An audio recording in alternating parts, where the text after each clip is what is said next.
Hello everyone, welcome back to aspirants academy. നമ്മളിന്ന് നോക്കാൻ പോകുന്നത് ഇന്ന് കഴിഞ്ഞ LDC എക്സാമിൻ്റെ അനാലിസിസും അതുമായിട്ട് റിലേറ്റഡ് ആയിട്ടുള്ള കുറച്ച് ഫാക്റ്റുകളുമാണ്. അപ്പോൾ ഫസ്റ്റ് ക്വസ്റ്റ്യനിലേക്ക് പോവാം. ഗാസയിൽ നടക്കുന്ന യുദ്ധത്തിൽ ജനരോഷം വർദ്ധിച്ചതിനാൽ ഇസ്രായേൽ പാസ്പോർട്ടുമായുള്ള സന്ദർശകരുടെ പ്രവേശനം നിരോധിച്ച രാജ്യം ഏതാണെന്ന്. അതാണ് മാലിദ്വീപാണ് കേട്ടോ. മാൽദീവ്സ് ആണ് ഇസ്രായേൽ രാജ്യത്തെ ബാൻ ചെയ്തത്, അല്ലെങ്കിൽ ഇസ്രായേൽ പാസ്പോർട്ടുള്ള ജനങ്ങളുടെ അങ്ങോട്ടേക്കുള്ള എൻട്രി ബാൻ ചെയ്ത രാജ്യം ചോദിച്ചാൽ അത് മാലിദ്വീപ്സ് ആണ്. ഇസ്രായേൽ ഗാസ യുദ്ധവുമായിട്ട് ബന്ധപ്പെട്ടാണ് ഇത് ചോദിച്ചിരിക്കുന്നത്. അപ്പോൾ ഇതുമായിട്ടുള്ള റിലേറ്റഡ് ആയിട്ടുള്ള കുറച്ച് കൂടെ നമുക്ക് നോക്കാം. ഇസ്രായേൽ ഹമാസ് യുദ്ധം അവസാനിപ്പിക്കാൻ അന്താരാഷ്ട്ര ഇടപെടൽ വേണമെന്ന് UN സെക്രട്ടറി ജനറൽ രക്ഷാസമിതിയോട് നിർദ്ദേശിച്ചത് UN ചാർട്ടറിലെ ഏത് വകുപ്പ് പ്രകാരമാണെന്ന് ചോദിച്ചാൽ അത് 99-ാം വകുപ്പ് പ്രകാരമാണ് കേട്ടോ. ആ വകുപ്പ് ചോദിച്ചു കഴിഞ്ഞാൽ 99 UN-ന്റെ 99-ാം വകുപ്പ് പ്രകാരമാണ് അങ്ങനെ ഒരു ആവശ്യപ്പെട്ടിരിക്കുന്നതെന്ന് പഠിക്കുക. ഇനി ഇസ്രായേൽ ഹമാസ് യുദ്ധത്തിന്റെ പശ്ചാത്തലത്തിൽ ഇന്ത്യക്കാരെ എത്തിക്കാൻ ആരംഭിച്ച ഓപ്പറേഷൻ ഏതാണ്? ഇസ്രായേൽ ഹമാസ് യുദ്ധത്തിന്റെ പശ്ചാത്തലത്തിൽ ഇന്ത്യക്കാരെ എത്തിക്കാൻ ആരംഭിച്ച ഓപ്പറേഷനാണ് ഓപ്പറേഷൻ അജയ് കേട്ടോ. ഇസ്രായേലിൽ നിന്നും ഇന്ത്യക്കാരെ എത്തിക്കാനുള്ള ഓപ്പറേഷൻ ചോദിച്ചാൽ അത് ഓപ്പറേഷൻ അജയ് ആണ്. ഇനി 2024 ഏപ്രിലിൽ ഇസ്രായേൽ ഹമാസ് യുദ്ധത്തിനിടെ തകർന്ന ഗാസയിലെ ചരിത്ര പ്രസിദ്ധമായ കൊട്ടാരം. 2024 ഏപ്രിലിൽ ഇസ്രായേൽ ഹമാസ് യുദ്ധത്തിനിടെ തകർന്ന ഗാസയിലെ ചരിത്ര പ്രസിദ്ധമായ കൊട്ടാരം ചോദിച്ചാൽ അത് അൽ ബാഷ കൊട്ടാരമാണ് കേട്ടോ. ആ കൊട്ടാരത്തിൻ്റെ പേരാണ് അൽ ബാഷ കൊട്ടാരം. ഇനി നമ്മുടെ ഹമാസ് ഇസ്രായേലിന് എഗെയിൻസ്റ്റ് ആയിട്ട് ഹമാസിൻ്റെ ഓപ്പറേഷൻ, ഇസ്രായേലിന് എഗെയിൻസ്റ്റ് ആയിട്ട് നടത്തിയ ഹമാസിൻ്റെ ഓപ്പറേഷൻ്റെ പേരാണ് ഓപ്പറേഷൻ അൽ അക്സ ഫ്ലഡ്. അൽ അക്സ ഫ്ലഡ് ആണ്. ഇനി ഇസ്രായേൽ ഹമാസിനെതിരെ നടത്തിയ ഓപ്പറേഷൻ ആണെങ്കിൽ ഇത് സോർട്സ് ഓഫ് അയൺ ആണ്. ഓപ്പറേഷൻ സോർട്സ് ഓഫ് അയൺ ആണ്. അപ്പോൾ ഈ രണ്ട് ഓപ്പറേഷനും ഒന്നുകൂടി നോക്കുക. ഇനി ഇസ്രായേൽ ഹമാസ് യുദ്ധത്തിനിടെ 2023 നവംബറിൽ ഗാസയിൽ താൽക്കാലിക വെടിനിർത്തൽ പ്രഖ്യാപിച്ചത് ഏത് രാജ്യത്തിൻ്റെ മധ്യസ്ഥതയിലാണെന്ന്. ഇസ്രായേൽ ഹമാസ് യുദ്ധത്തിനിടെ 2023 നവംബറിൽ ഗാസയിൽ താൽക്കാലിക വെടിനിർത്തൽ പ്രഖ്യാപിച്ചത് ഏത് രാജ്യത്തിൻ്റെ മധ്യസ്ഥതയിലാണെന്ന് ചോദിച്ചാൽ അത് ഖത്തറിൻ്റെ ആണ് കേട്ടോ. അപ്പോൾ ഇവർക്ക് ഇടയിൽ ഒരു മധ്യസ്ഥത, ഇസ്രായേൽ ഹമാസ് യുദ്ധത്തിനിടയിൽ മധ്യസ്ഥത വഹിച്ചു തരാമെന്ന് ചോദിച്ചാൽ അത് ഖത്തർ ആണെന്നും കൂടി ആലോചിക്കുക. ഖത്തർ. പിന്നെ നമ്മുടെ ഈ വട്ടത്തെ പുലിസ്റ്റർ പുരസ്കാരം 2024 പുലിസ്റ്റർ പുരസ്കാരം കിട്ടിയത് ഗാസയിലെ യുദ്ധത്തിൻ്റെ തീക്ഷ്ണത ലോകത്തിന് മുന്നിൽ തുറന്നു കാട്ടിയ മാധ്യമങ്ങൾക്കാണ്. കോമൺ ആയിട്ട് പറയുമ്പോൾ ഗാസയിലെ യുദ്ധത്തിൻ്റെ തീക്ഷ്ണത ലോകത്തിന് മുന്നിൽ തുറന്നു കാട്ടിയ മാധ്യമങ്ങൾക്കാണ്. അതിൽ അന്താരാഷ്ട്ര റിപ്പോർട്ടിംഗ് വിഭാഗത്തിലാണെങ്കിൽ നമ്മുടെ ന്യൂയോർക്ക് ടൈംസിന് കിട്ടിയിട്ടുണ്ട്. ബ്രേക്കിംഗ് ന്യൂസ് ഫോട്ടോഗ്രാഫി വിഭാഗത്തിലാണെങ്കിൽ റോയിട്ടേഴ്സിന് കിട്ടിയിട്ടുണ്ട്. നമ്മുടെ ഇസ്രായേൽ ഹമാസ് യുദ്ധത്തിൽ ഇസ്രായേൽ യുദ്ധത്തെ ഹമാസ് വിശേഷിപ്പിച്ചത് ഓപ്പറേഷൻ അൽ അക്സ. അപ്പോൾ അങ്ങനെ ചോദിച്ചാൽ ഓപ്പറേഷൻ അൽ അക്സ കേട്ടോ. ഹമാസ് വിശേഷിപ്പിച്ചത് അൽ അക്സ എന്നും ഇസ്രായേൽ വിശേഷിപ്പിച്ചത്, അതായത് ഇവരുടെ യുദ്ധത്തെ ഇസ്രായേൽ വിശേഷിപ്പിച്ചാണ് ഓപ്പറേഷൻ അയൺ സ്വോർഡ് എന്ന് പറയുന്നത്. അല്ലെങ്കിൽ അവരുടെ ആ ഒരു യുദ്ധ ഓപ്പറേഷൻ്റെ പേര് ചോദിച്ചാലും രണ്ട് രീതിയിലാണെങ്കിലും അത് സെയിം ആണ്. ഇനി 2024 ജൂണിൽ ഐക്യരാഷ്ട്രസഭയുടെ നമ്മുടെ UN-ന്റെ കരിമ്പട്ടികയിലേക്ക് ഉൾപ്പെടുത്തിയ 3 ഇതാണ് ഇസ്രായേലും ഹമാസും അതുപോലെ ഇസ്ലാമിക് ജിഹാദും. ഈ 3 നമ്മുടെ UN-ന്റെ കരിമ്പട്ടികയിലേക്ക് 2024 ജൂണിൽ ഉൾപ്പെടുത്തിയത്. ഇസ്രായേലിനെയും ഹമാസിനെയും ഇസ്ലാമിക് ജിഹാദിനെയുമാണ് ഉൾപ്പെടുത്തിയത്. ഇന്ന് നമ്മുടെ PYQ ആയിട്ട് ചോദിച്ചൊരു ക്വസ്റ്റ്യൻ തന്നെയാണ്. സമീപകാല ഇസ്രായേൽ ഹമാസ് സംഘർഷത്തിൽ ഉടമ്പടി വെടിനിർത്തൽ ആവശ്യപ്പെടുന്ന UN ജനറൽ അസംബ്ലിയിലെ പ്രമേയത്തിൽ അനുകൂലമായിട്ട് വോട്ട് ചെയ്ത ആരൊക്കെയെന്ന് പറഞ്ഞിട്ട് കുറച്ച് കൺട്രീസിൻ്റെ ഒക്കെ പേര് വന്നിട്ടുണ്ടായിരുന്നു. അതിൽ നമ്മൾ ഇന്ത്യ, ലൈബീരിയയൊക്കെ അനുകൂലമായിട്ട് വോട്ട് ചെയ്തവരാണ്. അനുകൂലമായി വോട്ട് ചെയ്യാത്തവർ ഓഫ് കോഴ്സ് നമ്മുടെ ഇസ്രായേൽ ഉണ്ട്, അതിൻ്റെ കൂടെ US കൂടെ ഉണ്ടെന്ന് പഠിക്കട്ടെ. US ഒക്കെ അതിന് അനുകൂലമായിട്ട് വോട്ട് ചെയ്യാത്തവരാണ്. വെടിനിർത്തൽ കരാറിന് അനുകൂലമായിട്ട് വോട്ട് ചെയ്യാത്ത ഇതിൽ വരുന്നതാണ് US എന്നുള്ളതെന്ന് ഓർത്ത് വെക്കുക. പിന്നെ നമ്മുടെ ഇസ്രായേലും ഹമാസുമായിട്ട് ഒരു ചരിത്രത്തിലേക്ക് പോയി കഴിഞ്ഞാൽ ഇവർ തമ്മിലുള്ള ഒരു കരാറായിരുന്നു ഓസ്ലോ കരാർ. 1993 കേട്ടോ. ഓസ്ലോ കരാർ പഠിക്കുക. ഇസ്രായേലും പലസ്തീനും തമ്മിൽ ഒപ്പിട്ട കരാറാണ് ഓസ്ലോ കരാർ. അതേപോലെ ഈ ഓസ്ലോ കരാർ ഒപ്പിടാൻ വേണ്ടി മധ്യസ്ഥത വഹിച്ചത് US ആണ്. നമ്മുടെ അമേരിക്കയാണ് ഓസ്ലോ കരാർ ഒപ്പിടാൻ വേണ്ടി മധ്യസ്ഥത വഹിച്ചത്. ഇനി നമ്മുടെ ഇസ്രായേലിൻ്റെ പാർട്ടി, ഇസ്രായേലിൽ ഇപ്പോൾ ഉള്ള പാർട്ടി ചോദിച്ചിട്ടുണ്ട്. അത് ലിക്വിഡ് പാർട്ടിയാണ്. ഇസ്രായേലിലെ പാർട്ടി ലിക്വിഡ് പാർട്ടിയാണ്. ഇസ്രായേലിൻ്റെ പ്രൈം മിനിസ്റ്റർ ആണെങ്കിൽ ബെഞ്ചമിൻ നെതന്യാഹു ആണ്. ഇസ്രായേലിൻ്റെ പ്രസിഡന്റ് ആണെങ്കിൽ അത് ഐസക് ഹെർസോഗ് ആണ് കേട്ടോ. ഐസക് ഹെർസോഗ് ആണ്. ഇനി ഇസ്രായേൽ ഹമാസ് യുദ്ധം നടക്കുന്ന ഗാസയിലേക്ക് ജീവകാരുണ്യ പ്രവർത്തനങ്ങൾക്ക് വേണ്ടി തുറന്നുകൊടുത്ത റാഫ ഇടനാഴി ഗാസയും ഏത് രാജ്യവും തമ്മിലുള്ള അതിർത്തിയാണെന്ന് ചോദിച്ചാൽ അത് ഈജിപ്റ്റാണ് കേട്ടോ. ഗാസയും ഗാസയും ഈജിപ്തും തമ്മിലുള്ള ഇടനാഴിയാണ് ഈ റാഫ ഇടനാഴി എന്ന് വിളിക്കുന്നത്. ഇനി കേരയും ഷാലോം ഇടനാഴി. കേരയും ഷാലോം ഇടനാഴി ആരൊക്കെ തമ്മിലാണെന്ന് ചോദിച്ചാൽ ഇസ്രയേലും ഗാസയും തമ്മിലുള്ള ഇടനാഴിയാണ് കേരയും ഷാലോം ഇടനാഴി എന്ന് വിളിക്കുന്നത്. അതുപോലെ ഇസ്രയേലിനും ഗാസയും തമ്മിലുള്ള യുദ്ധം അവസാനിപ്പിക്കാൻ വേണ്ടിയിട്ട് നമ്മുടെ ഇന്റർനാഷണൽ കോർട്ട് ഓഫ് ജസ്റ്റിസിൽ പ്രമേയം അവതരിപ്പിച്ചു പോയതും സൗത്ത് ആഫ്രിക്കയാണ് കേട്ടോ. പ്രമേയം അവതരിപ്പിച്ചത് സൗത്ത് ആഫ്രിക്ക ആണെന്നും പഠിക്കാം. ഇനി ഗാസയിലെ ഹമാസ് ഇസ്രായേൽ സംഘർഷം ചർച്ച ചെയ്യാൻ അറബ് ലീഗ് നേതാക്കളുടെ അടിയന്തര ഉച്ചകോടിക്ക് വേദിയായ നഗരം ചോദിച്ചാൽ സൗദി അറേബ്യയാണ്. അപ്പോൾ ഇവരുടെ തമ്മിലുള്ള മധ്യസ്ഥ ചർച്ചയ്ക്ക് ഏത് രാജ്യമായിരുന്നു മധ്യസ്ഥത വഹിച്ചെന്ന് വെച്ചാൽ അത് ഖത്തറാണ്. ഇനി ഇവരുടെ തമ്മിലുള്ള ഒരു അടിയന്തര ഉച്ചകോടി ഉണ്ടായി, അതിൻ്റെ വേദി ചോദിച്ചാൽ അത് സൗദി അറേബ്യയാണ്. തിരിഞ്ഞു പോവാണ്ട് പഠിക്കാം. ഇനി ഇസ്രായേൽ ഹമാസ് യുദ്ധത്തിൽ കൊല്ലപ്പെട്ട പലസ്തീൻ എഴുത്തുകാരനുണ്ട്, അതാണ് റഫാത്ത് അലാരീറാണ് കേട്ടോ. റഫാത്ത് അലാരീറാണ് ഇസ്രായേൽ ഹമാസ് യുദ്ധത്തിൽ കൊല്ലപ്പെട്ട എഴുത്തുകാരനെ ചോദിച്ചാൽ അത് റഫാത്ത് അലാരീറാണ്. ഇനി നമ്മുടെ ഇസ്രായേൽ ഹമാസ് യുദ്ധത്തിൻ്റെ പശ്ചാത്തലത്തിൽ ലോക കേഡറ്റ് ചെസ് ചാമ്പ്യൻഷിപ്പിൽ നിന്നും പിന്മാറിയ രാജ്യം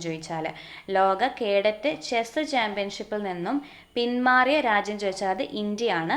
ലോക കേഡറ്റ് ചെസ് ചാമ്പ്യൻഷിപ്പിൻ്റെ വേദി ഈജിപ്റ്റായിരുന്നു. നമ്മൾ പറഞ്ഞു ഈജിപ്റ്റുമായിട്ട് അതിർത്തി പങ്കിടുന്ന രാജ്യമാണ് ഈ പലസ്തീൻ, ഹമാസ് എന്നൊക്കെ പറയുന്നത്. അതാണ് അവരുടെ ഒരു ഇടനാഴിയുടെ പേരൊക്കെ നമ്മൾ പഠിച്ചത്. അപ്പോൾ ഈജിപ്തിൽ നടക്കാൻ പോകുന്ന ലോക കേഡറ്റ് ചെസ് ചാമ്പ്യൻഷിപ്പിന് നിന്നും പിന്മാറിയ രാജ്യം നമ്മൾ ഇന്ത്യയാണ്. ഇനി നമ്മുടെ പലസ്തീൻ ഇസ്രായേൽ ഹമാസ് യുദ്ധം ആരംഭിച്ച ഡേറ്റ് ചോദിച്ചാൽ October 7 ആണ് കേട്ടോ. October 7, 2023 October 7 ഇത് ആരംഭിച്ചത്. ഇനി ഇസ്രായേലിനെ സഹായിക്കാൻ വന്ന US വിമാനവാഹിനി കപ്പൽ കണ്ട, ഇസ്രായേലിനെയാണ് US സപ്പോർട്ട് ചെയ്യുന്നത്. അപ്പോൾ എന്താണ് ആ ഒരു പ്രമേയം അവതരിപ്പിച്ചതിൽ അല്ലെങ്കിൽ അത് അനുകൂലമായി വോട്ട് ചെയ്യാത്ത ആരൊക്കെന്ന് ചോദിച്ചാൽ അതിൽ US ഇസ്രായേലൊന്നും അവർ അനുകൂലമായിട്ട് വോട്ട് ചെയ്തില്ല. ഇസ്രായേൽ ഓഫ് കോഴ്സ് ചെയ്യില്ല, നമുക്കറിയാം. അപ്പോൾ ഇസ്രായേലിനെ സഹായിക്കാൻ വേണ്ടി US വിമാനവാഹിനി കപ്പൽ ചോദിച്ചത് ജെറാൾഡ് R ആണ് കേട്ടോ. ജെറാൾഡ് R ആണ് ഇസ്രായേലിനെ സഹായിക്കാനുള്ള US കപ്പലാണ് ജെറാൾഡ് R. ഇനി എന്താണ് ഈ ഹമാസ് എന്ന് വെച്ചാൽ നമ്മുടെ പലസ്തീനിലെ ഏറ്റവും വലിയ തീവ്രവാദ ഇസ്ലാമിസ്റ്റ് സംഘടനയാണ് നമ്മൾ ഹമാസ് എന്ന് വിളിക്കുന്നത്. ഈ ഹമാസ് സ്ഥാപിതമായ വർഷം 1987 കേട്ടോ. ഹമാസ് സ്ഥാപിതമായത് 1987. 2007 മുതൽ ഗാസയിലെ 20 ലക്ഷത്തോളം പലസ്തീനികളുടെ നിയന്ത്രണം ഈ ഹമാസിൻ്റെ കയ്യിലാണ്. അതാണ് നമ്മൾ ഈ ഇസ്രായേൽ ഹമാസ് യുദ്ധം എന്ന് ഇതിനെ വിളിക്കുന്നത്. ഇനി ഇതേപോലൊരു യുദ്ധമാണ് ഇസ്രായേലും ഇറാനും തമ്മിലൊരു യുദ്ധം ഉണ്ടായിട്ടുണ്ടായിരുന്നു. അപ്പോൾ ഇനി ഇസ്രായേൽ ഇറാനുമായിട്ടുള്ള യുദ്ധത്തിൻ്റെ കേസ് സ്റ്റഡി അല്ലെങ്കിൽ അതുമായിട്ട് ബന്ധപ്പെട്ട വർഷങ്ങൾ, അതുമായിട്ട് ബന്ധപ്പെട്ട ഓപ്പറേഷൻ, ഇതെല്ലാം പഠിച്ചിട്ട് വേണം അടുത്ത എക്സാമിനേക്ക് പോകാൻ കേട്ടോ. അടുത്ത ക്വസ്റ്റ്യനിലോട്ട് നമുക്ക് പോവാം. താഴെ തന്നിരിക്കുന്ന സൂചനകളുടെ അടിസ്ഥാനത്തിൽ ശരിയായ വ്യക്തി ആരാണെന്ന് കണ്ടെത്തുക. The transfer of power in India എന്ന ഗ്രന്ഥത്തിൻ്റെ കർത്താവ് 1952 ഒറീസയിൽ ഗവർണറായി ചുമതലയേറ്റു. സർദാർ പട്ടേലിനും നെഹ്റുവിനും ഒപ്പം നാട്ടുരാജ്യങ്ങളുടെ സംയോജനത്തിന് നിർണായക പങ്ക് വഹിച്ചു. സ്റ്റേറ്റ്സ് ഡിപ്പാർട്ട്മെൻറ്റ് സെക്രട്ടറിയായി പ്രവർത്തിച്ചു. അതാണ് ആര്? നമ്മുടെ VP മേനോൻ. VP മേനോനെ പറ്റിയിട്ടുള്ള ഫാക്ടറിലാണ് ഇത്രയും പറഞ്ഞത്. 1952 ഒറീസയുടെ ഗവർണറായിരുന്നു. The transfer of power in India എന്ന പുസ്തകം VP മേനോൻ്റെ ആണ്. സ്റ്റേറ്റ്സ് ഡിപ്പാർട്ട്മെൻറ്റ് സെക്രട്ടറി ആയിരുന്നു. പിന്നെ നമ്മുടെ സർദാർ പട്ടേൽ നെഹ്റുവിനൊപ്പം നാട്ടുരാജ്യങ്ങളുടെ സംയോജനത്തിൽ നിർണായക പങ്ക് വഹിച്ച ആൾ ചോദിച്ചാൽ അത് VP മേനോനാണ്. ഓക്കെ. ഇനി അടുത്ത ക്വസ്റ്റ്യനാണ് താഴെ പറയുന്ന സ്ഥലങ്ങളിൽ നാറ്റോയുടെ ആസ്ഥാനം ഏതാണ്? നമുക്ക് നാറ്റോയുടെ ആസ്ഥാനം എവിടെയാണെന്ന് അറിയാം. ബ്രസൽസ്, ബെൽജിയമാണ്. ഇത് ഒരു പക്ഷേ CA റിലേറ്റഡ് ആയിട്ട് ചോദിച്ചതായിരിക്കും. കാരണം നാറ്റോയുടെ 75ാം വാർഷികമാണല്ലോ 2024 നമ്മൾ ആഘോഷിക്കുന്നത്. അതായത് 1949 ഏപ്രിൽ 4 നാറ്റോ വന്നത്. ഇത് നമ്മുടെ കഴിഞ്ഞ ട്രിവാൻഡ്രം LDC ഖാദി ഏതിലൊക്കെയോ ചോദിച്ചിട്ടുണ്ട്. നാറ്റോ ഇപ്പോൾ ഭയങ്കര ട്രെൻഡിങ് ആയിട്ടുള്ള ടോപ്പിക്ക് തന്നെയാണ്. അപ്പോൾ നാറ്റോ 1949 ഏപ്രിൽ 4 ഫോം ചെയ്തു. ബ്രസൽസ്, ബെൽജിയമാണ് ഇതിൻ്റെ ആസ്ഥാനം വരുന്നത്. ഇനി നാറ്റോ രൂപീകരിക്കുന്ന ടൈമിൽ നാറ്റോയിൽ എത്ര മെമ്പേഴ്സ് ഉണ്ടെന്ന് ചോദിച്ചാൽ 12 മെമ്പേഴ്സാണ്. നാറ്റോ രൂപീകരിക്കുമ്പോൾ 12 അംഗങ്ങളായിരുന്നു. എന്നാൽ ഇപ്പം നാറ്റോയിൽ അംഗസംഖ്യ 32 ആണ്. 32ാമതായിട്ട് ഫോം ചെയ്തത് നമ്മുടെ സ്വീഡനാണ്. 2024 സ്വീഡൻ ജോയിൻ ചെയ്യുന്നത്. ഇനി 2023 ഏപ്രിൽ 4 ഇതുമായിട്ട് അല്ലെങ്കിൽ നമ്മുടെ നാറ്റോയിലൊക്കെ ചേർന്നത് നമ്മുടെ നോർവേ ആണ് കേട്ടോ. നോർവേ അല്ല, ഫിൻലാൻഡാണ്. ഫിൻലാൻഡ് 31ാമത് രാജ്യമായിട്ട് നാറ്റോയിലേക്ക് 2023 ചേർന്നത് ഫിൻലാൻഡാണ്. 2024 സ്വീഡനാണ്. ഇനി അതിന് മുന്നേ നമ്മുടെ 30ാമത് രാജ്യമായിട്ട് ചേർന്നത് ചോദിച്ചു കഴിഞ്ഞാൽ അത് നോർത്ത് മാസഡോണിയാണ് കേട്ടോ. 30ാമത് രാജ്യമായിട്ട് ചേർന്നത് 2020 നോർത്ത് മാസഡോണിയാണ്. ഇനി വാഷിങ്ടൺ ട്രീറ്റി എന്ന് പറയുന്നത് എന്തുമായിട്ട് ബന്ധപ്പെട്ടെന്ന് ചോദിച്ചാൽ നാറ്റോയുടെ ഫോർമേഷനുമായിട്ട് ബന്ധപ്പെട്ടതാണ് ഈ വാഷിങ്ടൺ ട്രീറ്റി എന്നറിയപ്പെടുന്നത്. അതേപോലെ 2024 നാറ്റോയുടെ ഉച്ചകോടിക്ക് വേദിയാകുന്ന നഗരവും വാഷിങ്ടൺ DC ആണ്. 2023 നമ്മുടെ നാറ്റോയുടെ ഉച്ചകോടിക്ക് വേദി ചോദിച്ചാൽ വിൽനിയസ് ലിത്വാനിയാണ്. ലിത്വാനിയയിലെ വിൽനിയസ് ആയിരുന്നു 2023 നാറ്റോ ഉച്ചകോടിൻ്റെ വേദി. ഇനി നാറ്റോൻ്റെ സെക്രട്ടറി ജനറലാണ് മാർക്ക് റുട്ടെയാണ്. മാർക്ക് റുട്ടെയാണ് നാറ്റോൻ്റെ സെക്രട്ടറി ജനറലായിട്ട് വരുന്നത്. ഇനി അടുത്ത ക്വസ്റ്റ്യനാണ്, താഴെ കൊടുത്തിരിക്കുന്ന പ്രസ്താവനകൾ ശരിയായവ തിരഞ്ഞെടുക്കുക. സമത്വ സമാജം അയ്യങ്കാളി തെറ്റായിട്ടുള്ള സ്റ്റേറ്റ്മെൻ്റ് ആണ്. ഇനി ആത്മവിദ്യാസംഘം വാഗ്ബടാനന്ദൻ ശരിയാണ് കേട്ടോ, ഇത് ശരിയാണ്. സഹോദര പ്രസ്ഥാനം ശ്രീനാരായണ ഗുരു തെറ്റാണ്. യോഗക്ഷേമ സഭ വീട്ടി ഭട്ടതിരിപ്പാട് ശരിയാണ്. അപ്പോൾ ഇതിൽ ശരിയായിട്ടുള്ള സ്റ്റേറ്റ്മെൻറ്റ് ഏതൊക്കെയാണ്? 2ഉം 4ഉമാണ് ശരിയായിട്ടുള്ളത്. 2ഉം 4ഉമാണ്. സമത്വ സമാജം നമ്മുടെ ആരാണ്? വൈകുണ്ഠസ്വാമീൻ്റെയാണ് സമത്വ സമാജം. 1836 ഇനി സഹോദര പ്രസ്ഥാനമാണെങ്കിൽ നമ്മുടെ സഹോദരൻ അയ്യപ്പൻ്റെയാണ്. അത് 1917 സഹോദര പ്രസ്ഥാനം. പിന്നെ SNDP ഫോം ചെയ്ത വർഷം എന്നാണ്? SNDP ഫോം ചെയ്ത വർഷം 1903 മെയ് 15 SNDP ഫോം ചെയ്ത് ശ്രീനാരായണ ഗുരുവിൻ്റെ ഇതിലാണ്. ഇനി SNDPൻ്റെ മുൻഗാമിയായി അറിയപ്പെടുന്നത് വാവോട്ട് യോഗമാണ്. ഇനി അതുപോലെ NSS ഫോം ചെയ്ത വർഷമാണെങ്കിലും NSS 1914 ഒക്ടോബർ 31 ഫോം ചെയ്തത്. മന്നത്ത് പത്മനാഭൻ്റെ നേതൃത്വത്തിൽ നമ്മുടെ പെരുന്ന ആസ്ഥാനമായിട്ടാണ് NSS ഫോം ചെയ്യുന്നത്. ഇനി സാധുജന പരിപാലന സംഘമാണെങ്കിലോ സാധുജന പരിപാലന സംഘം അത് 1907 ഫോം ചെയ്ത സംഘടനയാണ് സാധുജന പരിപാലന സംഘം. അതാണ് നമ്മുടെ അയ്യങ്കാളിൻ്റെത് സാധുജന പരിപാലന സംഘം. സാധുജന പരിപാലന സംഘം രൂപീകരിക്കാൻ പ്രചോദനമായ സംഘടന ചോദിച്ചാൽ അത് SNDP ആണ് കേട്ടോ. SNDPയിൽ പ്രചോദനം ഉൾക്കൊണ്ടിട്ടാണ് സാധുജന പരിപാലന സംഘം ഫോം ചെയ്തത്. ഇനി സാധുജന പരിപാലന സംഘം പുലയ മഹാസഭയായ വർഷം. സാധുജന പരിപാലന സംഘം ഫോം ചെയ്ത് 1907 അത് പുലയ മഹാസഭയായത് 1938 ആത്മവിദ്യാസംഘം ആരുടെയാണ്? ആത്മവിദ്യാസംഘം അത് ഇതിലുണ്ടല്ലേ, വാഗ്ബടാനന്ദൻ്റെയാണ് ആത്മവിദ്യാസംഘം. 1917 ഫോം ചെയ്താണ് ആത്മവിദ്യാസംഘം. ഇനി ഇതിൻ്റെ നമ്മുടെ ആത്മവിദ്യാസംഘത്തിൻ്റെ മാനിഫെസ്റ്റോ എന്നൊക്കെ അറിയപ്പെടുന്നത് ആത്മവിദ്യയാണ്. ആത്മവിദ്യാസംഘത്തിൻ്റെ മാനിഫെസ്റ്റോ ആണ് ആത്മവിദ്യ. ആത്മവിദ്യാസംഘത്തിൻ്റെ മുഖപത്രം ചോദിച്ചാൽ അത് അഭിനവ കേരളമാണ്. 1921 കോഴിക്കോട് നിന്നും പ്രസിദ്ധീകരണം ആരംഭിച്ച വാരികയാണ് ഈ അഭിനവ കേരളം. അപ്പോൾ അഭിനവ കേരളം 1921 ആരംഭിച്ചത്. അത് ആത്മവിദ്യാസംഘത്തിൻ്റെ മുഖപത്രമാണ്. എന്നാൽ ആത്മവിദ്യാസംഘത്തിൻ്റെ മാനിഫെസ്റ്റോ എന്നറിയപ്പെടുന്നത് ആത്മവിദ്യയാണ്. പിന്നെ സ്വതന്ത്ര ചിന്താമണി എന്ന കവിതയുടെ രചയിതാവ് ചോദിച്ചതിന് വാഗ്ബടാനന്ദനാണ് കേട്ടോ. സ്വതന്ത്ര ചിന്താമണീൻ്റെ ആള് വാഗ്ബടാനന്ദനാണ്. ഇനി പ്രത്യക്ഷരക്ഷാ ദേവസഭ 1909 വന്ന പ്രത്യക്ഷരക്ഷാ ദേവസഭ ആരുടെയെന്ന് ചോദിച്ചാൽ അത് നമ്മുടെ കുമാരഗുരുദേവൻ്റെയാണ് പ്രത്യക്ഷരക്ഷാ ദേവസഭ. അതിൻ്റെ മുഖപത്രമാണ് ആടിയാർ ദീപം. ആടിയാർ ദീപമാണ് പ്രത്യക്ഷരക്ഷാ ദേവസഭയുടെ മുഖപത്രം. ഇനി യോഗക്ഷേമ സഭ നമ്മൾ പറഞ്ഞു വീട്ടി ഭട്ടതിരിപ്പാടാണ്. 1908 കേട്ടോ യോഗക്ഷേമ സഭ ഫോം ചെയ്യുന്നത്. 1908 ജനുവരി 31 ഈ യോഗക്ഷേമ സഭയുടെ ആദ്യ പ്രസിഡന്റ് ചോദിച്ചാൽ ദേശമംഗലം ശങ്കരൻ നമ്പൂതിരിപ്പാടാണ്. ആദ്യ പ്രസിഡന്റ് ദേശമംഗലം ശങ്കരൻ നമ്പൂതിരിപ്പാടാണ്. ഇതിലൊരു അംഗമായിരുന്ന പ്രധാന വ്യക്തിയായിരുന്നു വീട്ടി ഭട്ടതിരിപ്പാട് കേട്ടോ. ഇതിൻ്റെ അധ്യക്ഷൻ എന്നൊക്കെ പറയുന്നത് ദേശമംഗലം ശങ്കരൻ നമ്പൂതിരിപ്പാടാണ്. ഇതിലൊരു അംഗമായിരുന്ന പ്രധാന വ്യക്തിയാണ് ഈ വീട്ടി ഭട്ടതിരിപ്പാട്. യോഗക്ഷേമ സഭയുടെ മുഖപത്രം ചോദിച്ചാൽ അത് മംഗളോദയമാണ് യോഗക്ഷേമ സഭയുടെ മുഖപത്രം. ഇനി കേരള പുലയ മഹാസഭ ഫോം ചെയ്തത് 1970 കേരള പുലയ മഹാസഭ PK ചാത്ത മാസ്റ്ററിൻ്റെയാണ്. അത് ഫോം ചെയ്തത് 1970 1970. ഇനി ഇസ്ലാം ധർമ്മപരിപാലന സംഘമാണെങ്കിലോ ഇസ്ലാം ധർമ്മപരിപാലന സംഘം 1918 ഫോം ചെയ്തതാണ് കേട്ടോ. SNDPൻ്റെ മാതൃകയിലാണ് ഇസ്ലാം ധർമ്മപരിപാലന സംഘം ഫോം ചെയ്തത്. വക്കം മൗലവിയാണ് ഇതിൽ ചുക്കാൻ പിടിച്ചത്, അല്ലെങ്കിൽ വക്കം മൗലവിയാണ് ഇത് രൂപീകരിച്ചത്. 1918 ഫോം ചെയ്തത്. സനാതന ധർമ്മ വിദ്യാർത്ഥി സംഘമാണെങ്കിലോ സനാതന ധർമ്മ വിദ്യാർത്ഥി സംഘം അത് ആഗമാനന്ദ സ്വാമികളുടെയാണ്. സനാതന ധർമ്മ വിദ്യാർത്ഥി സംഘത്തിൻ്റെ ആൾ ചോദിച്ചാൽ ആഗമാനന്ദ സ്വാമികളാണ്. ഓക്കെ. പിന്നെ അരയ സമാജം 1907 ഫോം ചെയ്തതാണ്. അത് നമ്മുടെ പണ്ഡിറ്റ് KP കറുപ്പൻ്റെയാണ്. അരയ സമാജം ഉണ്ട്. കൊച്ചി പുലയ മഹാസഭയുണ്ട്. 1913 കൊച്ചി പുലയ മഹാസഭ കൊച്ചി പുലയ മഹാസഭ 1913 കേരള പുലയ മഹാസഭയാണെങ്കിൽ 1970 അത് PK ചാത്ത മാസ്റ്റർ. കൊച്ചി പുലയ മഹാസഭ നമ്മുടെ പണ്ഡിറ്റ് KP കറുപ്പനാണ്. കല്യാണദായിനി സഭ, സന്മാർഗ പ്രദീപ സഭ ഇതെല്ലാവരുടെ തന്നെയാണ്, KP കറുപ്പൻ്റെയാണ്.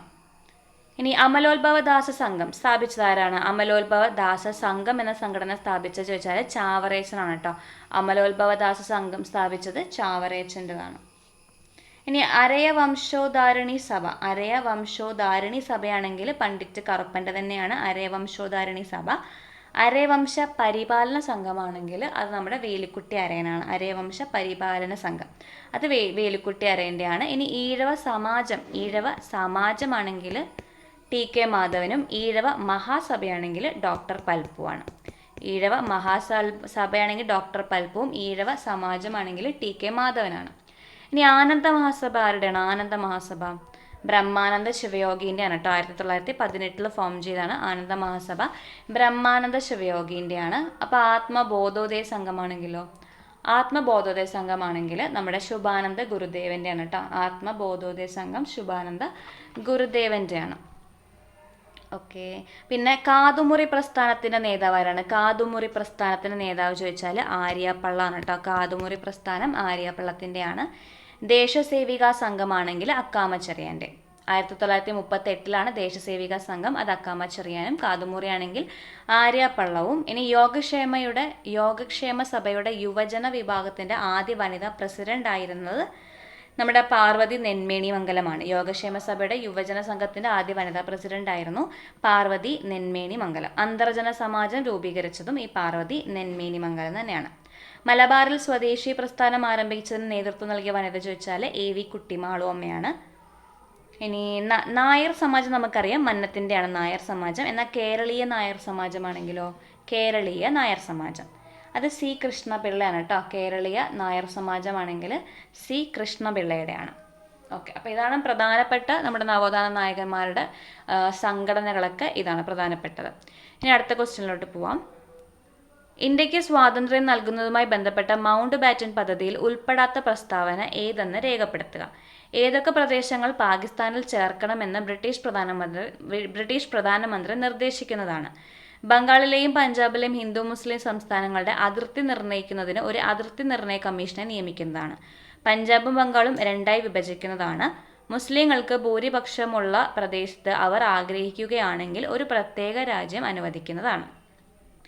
ഇതിൻ്റെ ആൻസർ 1 മാത്രമാണ് കേട്ടോ. ആൻസർ വരുന്നത് 1 മാത്രമാണ്. അതായത് ഏതൊക്കെ രാജ്യങ്ങൾ പാകിസ്ഥാനിൽ ചേരണമെന്നത് ആ രാജ്യങ്ങൾക്ക് വിട്ടുകൊടുത്തേക്കാണ് ഓപ്ഷൻ. അവർക്ക് വേണമെങ്കിൽ ചേരാം, അല്ലെങ്കിൽ അവർക്ക് ഇന്ത്യയിൽ ചേരാം, അല്ലെങ്കിൽ അവർക്ക് സ്വതന്ത്രമായിട്ട് നിൽക്കാം. ഇതായിരുന്നു 3 ഓപ്ഷൻ അവർക്ക് കൊടുത്തിരുന്നത്. അപ്പോൾ അത് അവർ തന്നെയാണ് തീരുമാനിക്കുന്നത്. ഇനി ബംഗാളിലെയും പഞ്ചാബിലെയും ഹിന്ദു മുസ്ലിം സംസ്ഥാനങ്ങളുടെ അതിർത്തി നിർണ്ണയിക്കാൻ വേണ്ടിയിട്ട് ഒരു അതിർത്തി നിർണ്ണയ കമ്മീഷനൊക്കെ അവർ ഫോം ചെയ്തിരുന്നു. അതുപോലെ പഞ്ചാബ് ബംഗാൾ രണ്ടായി വിഭജിക്കുന്നതാണ്. അതും ഇതിൽ വരുന്നതാണ്. മുസ്ലിങ്ങൾ ഭൂരിപക്ഷമുള്ള പ്രദേശങ്ങൾ അവർ ആഗ്രഹിക്കുകയാണെങ്കിൽ ഒരു പ്രത്യേക രാജ്യമായിട്ട് അനുവദിക്കാമെന്നും മൗണ്ട് ബാറ്റൻ പദ്ധതിയിൽ പറഞ്ഞിട്ടുണ്ട്. ഈ മൗണ്ട് ബാറ്റൻ പദ്ധതി അറിയപ്പെടുന്ന മറ്റ് പേരുകളാണ് ഡിക്കി ബർഡ് പദ്ധതി, ജൂൺ 3 പദ്ധതി, ബാൽക്കൺ പദ്ധതി എന്നൊക്കെ അറിയപ്പെടുന്നത് മൗണ്ട് ബാറ്റൻ പദ്ധതിയാണ് കേട്ടോ. ഡിക്കി ബർഡ് പദ്ധതി ഉണ്ട്, ജൂൺ 3 പദ്ധതി ഉണ്ട്. ഇനി വേഗത്തിലുള്ള അധികാര കൈമാറ്റത്തിൻ്റെ ചുമതല ക്ലെമന്റ് അറ്റ്ലി അവസാനത്തെ വൈസ്രോയിയായി ഇന്ത്യയിലെത്തിയത് മൗണ്ട് ബാറ്റൻ പ്രഭുവിനെ ഏൽപ്പിച്ചു. ഓക്കെ. നമ്മുടെ അവസാനത്തെ വൈസ്രോയ് അല്ല, നമ്മുടെ സ്വാതന്ത്ര്യം കിട്ടുമ്പോഴുള്ള നമ്മുടെ ബ്രിട്ടനിലെ പ്രൈം മിനിസ്റ്റർ ചോദിച്ചാൽ അത് ക്ലെമന്റ് അറ്റ്ലിയാണ് കേട്ടോ. ക്ലെമന്റ് അറ്റ്ലിയാണ് അധികാര കൈമാറ്റത്തിന് വേണ്ടിയിട്ട് വൈസ്രോയ് മൗണ്ട് ബാറ്റൻ പ്രഭുവിനെ ഇത് ഏൽപ്പിക്കുന്നത്. ഇനി 1947 മെയ് 3 ഈ ഒരു പ്ലാനിങ് കൊണ്ട് നമ്മുടെ ഈ മൗണ്ട് ബാറ്റൻ വരുന്നത്. ബാൽക്കൺ പദ്ധതി പഠിക്കുക, അത് വിളിക്കുന്നത് ഈ മൗണ്ട് ബാറ്റൻ പദ്ധതിനെ തന്നെയാണ് ബാൽക്കൺ പദ്ധതി എന്ന് വിളിക്കുന്നത്. ഇനി നമ്മൾ ജൂൺ 3 പദ്ധതിൻ്റെ പ്രധാന കാര്യങ്ങളൊന്ന് വിളിക്കാം. അത് വിഭജനം. അതിൽ വിഭജനത്തെ പറ്റി പറയുന്നുണ്ട്, സ്വയംഭരണത്തെ പറ്റി പറയുന്നുണ്ട്, ഇരു രാജ്യങ്ങൾക്കും പരമാധികാരം കൊടുക്കുന്നതിനെ പറ്റി പറയുന്നുണ്ട്. അതായത് വിഭജനം കഴിഞ്ഞ പിന്നെ ഇരു രാജ്യങ്ങൾക്ക് പരമാധികാരം കൊടുക്കുക, സ്വന്തം ഭരണഘടന ഉണ്ടാക്കാനുള്ള അവകാശത്തെ പറ്റി പറയുന്നുണ്ട്. ജമ്മു കാശ്മീർ പോലെയുള്ള നാട്ടുരാജ്യങ്ങൾക്ക് ഒന്നുകിൽ ഇന്ത്യയിലോ പാകിസ്ഥാനിലോ ചേരാനുള്ള ചോയ്സ് നൽകുന്നു.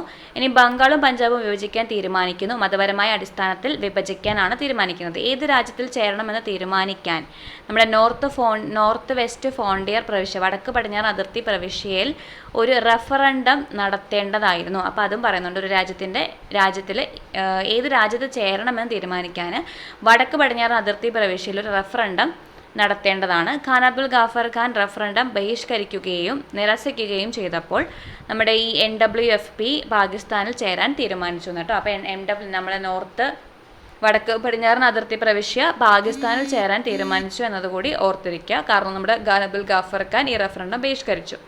ഇരു രാജ്യങ്ങളും തമ്മിലുള്ള അന്താരാഷ്ട്ര അതിർത്തികൾ നിശ്ചയിക്കുന്നതിനായിട്ട് സർ സിറിൽ റാഡ്ക്ലിഫ് അധ്യക്ഷനായ അതിർത്തി കമ്മീഷൻ രൂപീകരിച്ചു. ബംഗാളിനെയും പഞ്ചാബിനെയും 2 പുതിയ രാജ്യങ്ങളായി വേർതിരിക്കാനായിരുന്നു ഈ കമ്മീഷൻ. അപ്പോൾ ഇതൊക്കെയാണ് ഇതിൻ്റെ ഇമ്പോർട്ടൻ്റ് ആയിട്ടുള്ള ഫാക്റ്റുകൾ. പിന്നെ 1947 ഓഗസ്റ്റ് 15 അധികാര കൈമാറ്റം. അതും അതിൽ പറയുന്നുണ്ട്. നാട്ടുരാജ്യങ്ങൾക്ക് സ്വന്തമായി തുടരാനോ അല്ലെങ്കിൽ ഇന്ത്യയിലേക്കോ പാകിസ്ഥാനിലേക്കോ ചേരാനുള്ള തെരഞ്ഞെടുപ്പും നൽകപ്പെട്ടു. ഈ രാജ്യങ്ങളുടെ മേലുള്ള ബ്രിട്ടീഷ് ആധിപത്യം അവസാനിപ്പിച്ചു. ബ്രിട്ടീഷ് രാജാവ് ഇന്ത്യയുടെ ചക്രവർത്തി എന്ന പദവി ഇനിയും ഉപയോഗിക്കില്ല. ബ്രിട്ടീഷ് രാജാവ് ഇന്ത്യയുടെ ചക്രവർത്തി എന്ന പദവി ഉപയോഗിക്കില്ല. ആധിപത്യങ്ങൾ സൃഷ്ടിക്കപ്പെട്ടതിനു ശേഷം പുതിയ ആധിപത്യങ്ങളുടെ പ്രദേശങ്ങളിൽ ബ്രിട്ടീഷ് പാർലമെന്റിന് ഒരു നിയമവും നടപ്പിലാക്കാൻ കഴിയില്ല. പുതിയ ഭരണഘടനകൾ നിലവിൽ വരുന്നത് വരെ ആധിപത്യങ്ങളുടെ ഘടക അസംബ്ലികളായി പാസാക്കിയ ഏതൊരു നിയമത്തിനും ഗവർണർ ജനറൽ അദ്ദേഹത്തിൻ്റെ മഹത്വത്തിൻ്റെ പേരിൽ അംഗീകാരം നൽകുമായിരുന്നു. ഗവർണർ ജനറലിനെ ഭരണഘടന തലവനാക്കുകയും ചെയ്തു. ഇത് പ്രകാരം 1947 ഓഗസ്റ്റ് 14 പാകിസ്ഥാൻ സ്വതന്ത്രമായി. 1947 ഓഗസ്റ്റ് 15 ഇന്ത്യയും സ്വതന്ത്രമായി. ഇനി സ്വതന്ത്ര ഇന്ത്യയുടെ അവസാനത്തെ ഗവർണർ ജനറൽ ചോദിച്ചാൽ അത് മൗണ്ട് ബാറ്റൻ പ്രഭുവാണ്. മുഹമ്മദ് അലി ജിന്ന പാകിസ്ഥാൻ്റെ ആദ്യത്തെ ഗവർണർ ജനറലുമായി. അപ്പോൾ ഇതൊക്കെയായിരുന്നു ഇതിൻ്റെ ഫാക്റ്റുകൾ. ഇനി അടുത്ത ക്വസ്റ്റ്യനിലോട്ട് പോവാം. ഫ്രഞ്ച് വിപ്ലവവുമായി ബന്ധപ്പെട്ട ശരിയായ ഉത്തരം തിരഞ്ഞെടുക്കാം. ഞാനാണ് രാഷ്ട്രം, ലൂയി 11 തെറ്റാണ്. ഞാനാണ് രാഷ്ട്രം എന്ന് പറഞ്ഞത് ലൂയി 14 കേട്ടോ. അപ്പോൾ ഇത് തെറ്റാണ്. ഇനി എനിക്ക് ശേഷം പ്രളയം പറഞ്ഞത് ലൂയി 15 നിങ്ങൾക്ക് റൊട്ടിയില്ലെങ്കിൽ എന്താ കേക്ക് കഴിച്ചുകൂടെ എന്ന് പറഞ്ഞത് മേരി ആൻറ്റോയിനറ്റ് ആണ്. മേരി ആൻറ്റോയിനറ്റ് ആരുടെ ഭാര്യയായിരുന്നു? ലൂയി 16 ഭാര്യയായിരുന്നു. അതായത് ഫ്രഞ്ച് വിപ്ലവം നടക്കുന്ന ടൈമിലെ രാജാവ് ചോദിച്ചത് അത് ലൂയി 16 1789 കാലഘട്ടങ്ങളിലാണ് ഫ്രഞ്ച് വിപ്ലവം നടന്നിരുന്നതെന്നും കൂടി ആലോചിക്കുക. അപ്പോൾ ഇതിൽ ശരിയായിട്ടുള്ളത് 2ഉം 3ഉം ആണ് കേട്ടോ. ശരിയായിട്ടുള്ളത് 2ഉം 3ഉമാണ് ശരിയായിട്ടുള്ളത്. ഇനി ബാസ്റ്റൽ ജയിൽ തകർച്ച നടന്ന വർഷം 1789 ജൂലൈ 14 ബാസ്റ്റൽ ജയിൽ തകർന്നത്. ടെന്നീസ് കോർട്ട് പ്രതിജ്ഞയാണെങ്കിൽ 1789 ജൂൺ 20 കേട്ടോ. ജൂൺ 20 ടെന്നീസ് കോർട്ട് പ്രതിജ്ഞ. ഇനി അടുത്ത ക്വസ്റ്റ്യൻ, പെനിൻസുലാർ ഇന്ത്യയിലെ ഏറ്റവും നീളം കൂടിയ നദി ഏതാണ്? പെനിൻസുലാർ ഇന്ത്യയുടെ ഏറ്റവും നീളം കൂടിയ നദി ഏതാണ്? ഗോദാവരിയാണ് കേട്ടോ. ഗോദാവരിയാണ് പെനിൻസുലാർ ഇന്ത്യയിലെ ഏറ്റവും നീളം കൂടിയ നദി. ഈ പെനിൻസുലാർ ഇന്ത്യയിൽ റിവേഴ്സ് നമുക്ക് രണ്ടിടത്ത് തിരിക്കാം. കിഴക്കോട്ടൊഴുകുന്ന നദികളും പടിഞ്ഞാറോട്ടൊഴുകുന്ന നദികളും. ഇതിൽ കിഴക്കോട്ടൊഴുകുന്ന നദികളാണ് ഗോദാവരി, കൃഷ്ണ, കാവേരി, മഹാനദി. പടിഞ്ഞാറോട്ടൊഴുകുന്ന 2 നദികളുള്ള നർമ്മദയും താപ്തിയുമാണ്. ഇതിൽ നർമ്മദേൻ്റെ നീളം ചോദിച്ചാൽ നർമ്മദേൻ്റെ നീളമാണ് 13-12 കേട്ടോ. 13-12 നർമ്മദയുടെ നീളം. 13-12 കിലോമീറ്റർ ആണ്. അമർകണ്ടക് കുന്നിലെ മൈക്കല നിരകളിൽ നിന്നുമാണ് നമ്മുടെ നർമ്മദ ഉത്ഭവിക്കുന്നത്. അമർകണ്ടക് കുന്നുകളിലെ മൈക്കല നിരകളിൽ നിന്നും 13-12 കിലോമീറ്റർ ആണ്. പ്രാചീനകാല നാമം കൂടെ നോക്കുക. രേവ എന്നറിയപ്പെടുന്നത് നർമ്മദയാണ് കേട്ടോ. രേവ. പിന്നെ ജതശങ്കരി രേവ എന്നൊക്കെ അറിയപ്പെടുന്നത് നർമ്മദയാണ്.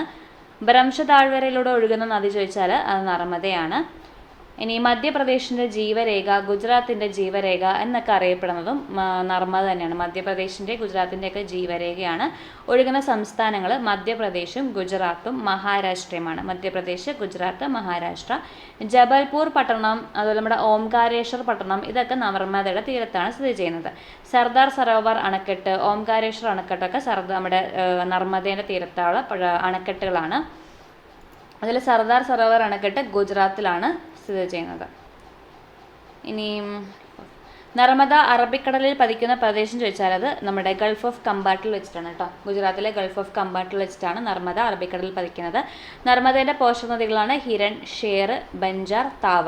ഹിരണുണ്ട്, ഷേറുണ്ട്, ബഞ്ചാറുണ്ട്, താവയുണ്ട്. ഇതിൽ താവയാണ് ഇതിൻ്റെ ഏറ്റവും നീളം കൂടിയ പോഷക നദി താവയാണ്. ഇനി താപ്തിൻ്റെ നീളം ചോദിച്ചാൽ അതാണ് ഏറ്റവും നീളം കുറഞ്ഞ ഉപദ്വീപ നദിയാണ് താപ്തി. 724 കിലോമീറ്ററാണ് താപ്തിൻ്റെ നീളം. സത്പുരയിലെ മുൾട്ടായ് കുന്നുകളിൽ നിന്നാണ് താപ്തി ഉത്ഭവിക്കുന്നത്. പതനം അറബിക്കടലിലാണ്. ഇനി നർമ്മദയുടെ തോഴി, നർമ്മദയുടെ ഇരട്ട എന്നൊക്കെ അറിയപ്പെടുന്നത് താപ്തിയാണ്. പ്രാചീനകാല നാമം താപ്തിൻ്റെ താപി എന്നാണ് കേട്ടോ. താപി എന്നാണ് വിളിക്കുന്നത്. ഇതിൻ്റെ പോഷക നദികളാണെങ്കിൽ അനാറും ഗിർണയുമാണ് ഇതിൻ്റെ പോഷക നദികൾ. സൂറത്ത് സിറ്റി ഏത് നദീതീരത്താണ് സ്ഥിതി ചെയ്യുന്നതെന്ന് ചോദിച്ചാൽ അത് താപ്തി നദീതീരത്താണ്. സൂറത്ത് സ്ഥിതി ചെയ്യുന്നത് താപ്തി നദീതീരത്താണ്. ഇനി ഒഴുകുന്ന സംസ്ഥാനങ്ങൾ മഹാരാഷ്ട്ര, മധ്യപ്രദേശ്, ഗുജറാത്താണ്. നർമ്മദ ഒഴുകുന്ന അതേ സംസ്ഥാനങ്ങൾ തന്നെ. ഇനി ഗോദാവരിയാണ് ഉപദ്വീപ് നദിയിലെ ഏറ്റവും നീളം കൂടിയ നദി. നമ്മൾ പറഞ്ഞു നമ്മുടെ ബേ ഓഫ് ബംഗാളിലാണ് പതിക്കുന്നത്. 1465 കിലോമീറ്ററാണ് ടോട്ടൽ നീളം. 1465 മഹാരാഷ്ട്രയിലെ നാസിക്കിലെ ത്രയംബക കുന്നുകളിൽ നിന്നുമാണ് ഇത് ഉത്ഭവിക്കുന്നത്. ഇനി പൂർണ്ണമായും ഇന്ത്യയിലൂടെ ഒഴുകുന്നത് ഏറ്റവും വലിയ നദി ചോദിച്ചാൽ ഏത് പറയും? പൂർണ്ണമായും ഇന്ത്യയിലൂടെ ഒഴുകുന്ന ഏറ്റവും വലിയ നദി ചോദിച്ചാൽ അത് ഗോദാവരിയാണ് കേട്ടോ. കാരണം ഗംഗ ഇന്ത്യയിലൂടെയും ബംഗ്ലാദേശിലൂടെയും ഒഴുകുന്നുണ്ട്. അപ്പോൾ പൂർണ്ണമായും ഇന്ത്യയിലൂടെ ഒഴുകുന്നതിൽ ഏറ്റവും വലുത് നമ്മുടെ ഗോദാവരി തന്നെയാണ്. ഏറ്റവും നീളം കൂടിയ ഉപദ്വീപ നദി ഗോദാവരിയാണ്. ഇനി വൃദ്ധഗംഗ എന്നറിയപ്പെടുന്നത് ഗോദാവരിയാണ് കേട്ടോ. വൃദ്ധഗംഗ എന്നറിയപ്പെടുന്നത് ഗോദാവരിയാണ്. ഗോദാവരി നമ്മുടെ മഹാരാഷ്ട്രയിലൂടെയാണ് ഏറ്റവും കൂടുതൽ ഒഴുകുന്നത്. പിന്നെ തെലങ്കാന, ഛത്തീസ്ഗഡ്, ആന്ധ്രാപ്രദേശിലൂടെയൊക്കെ ഒഴുകുന്നുണ്ട്. പോളാവാരം പ്രോജക്റ്റ് ഏത് നദിയുമായി ബന്ധപ്പെട്ടതെന്ന് ചോദിച്ചാൽ അത് ഗോദാവരിയുമായിട്ട് ബന്ധപ്പെട്ടാണ്. പൂർണ്ണ, ഇന്ദ്രാവതി, ശബരി, മഞ്ജീര, പ്രാണഹിത ഇതൊക്കെ ഗോദാവരിൻ്റെ പോഷകനദികളാണ്. പൂർണ്ണയുണ്ട്, ഇന്ദ്രാവതി ഉണ്ട്, ശബരി, മഞ്ജീര, പ്രാൺഹിതയൊക്കെ ഗോദാവരിൻ്റെ പോഷകനദികളാണ്. ഇനി കൃഷ്ണയുടെ നീളമാണ് 1400 കിലോമീറ്ററാണ്. മഹാബലേശ്വർ കുന്നുകളിൽ നിന്നുമാണ് കൃഷ്ണ ഉത്ഭവിക്കുന്നത്. പതനം ബേ ഓഫ് ബംഗാളിൽ തന്നെയാണ്. ഏറ്റവും നീളം കൂടിയ രണ്ടാമത്തെ ഉപദ്വീപ നദിയാണ് കൃഷ്ണ. അർദ്ധഗംഗ, പാതാളഗംഗ, തെലുങ്ക് ഗംഗ എന്നൊക്കെ അറിയപ്പെടുന്നത് കൃഷ്ണയാണ്. വൃദ്ധഗംഗ നമ്മൾ നേരത്തെ പറഞ്ഞു ഗോദാവരിയാണ് അറിയപ്പെടുന്നത്. ഇനി കൃഷ്ണ നദിയിൽ നിന്നും ചെന്നൈ നഗരങ്ങളിലേക്ക് കുടിവെള്ളം എത്തിക്കാനുള്ള പദ്ധതി തെലുങ്ക് ഗംഗാ പദ്ധതിയാണ് കേട്ടോ. അപ്പോൾ തെലുങ്ക് ഗംഗാ പദ്ധതി എന്തുമായിട്ട് ബന്ധപ്പെട്ടിരിക്കുന്നത് ചോദിച്ചാൽ കൃഷ്ണ നദിയുമായിട്ട് ബന്ധപ്പെട്ടതാണ്. അത് തെലങ്കാനയോ ആന്ധ്രാപ്രദേശിലേക്കോ അല്ല വെള്ളം എത്തിക്കുന്നത്, ചെന്നൈ നഗരത്തിലേക്ക് വെള്ളം എത്തിക്കുന്ന പദ്ധതിയാണ് തെലുങ്ക് ഗംഗാ പദ്ധതി. നാഗാർജുന സാഗർ, അൽമാട്ടി ഇതൊക്കെ സ്ഥിതി ചെയ്യുന്നത് കൃഷ്ണ നദിയിലാണ്. നാഗാർജുന സാഗറും അൽമാട്ടിയൊക്കെ സ്ഥിതി ചെയ്യുന്നത്.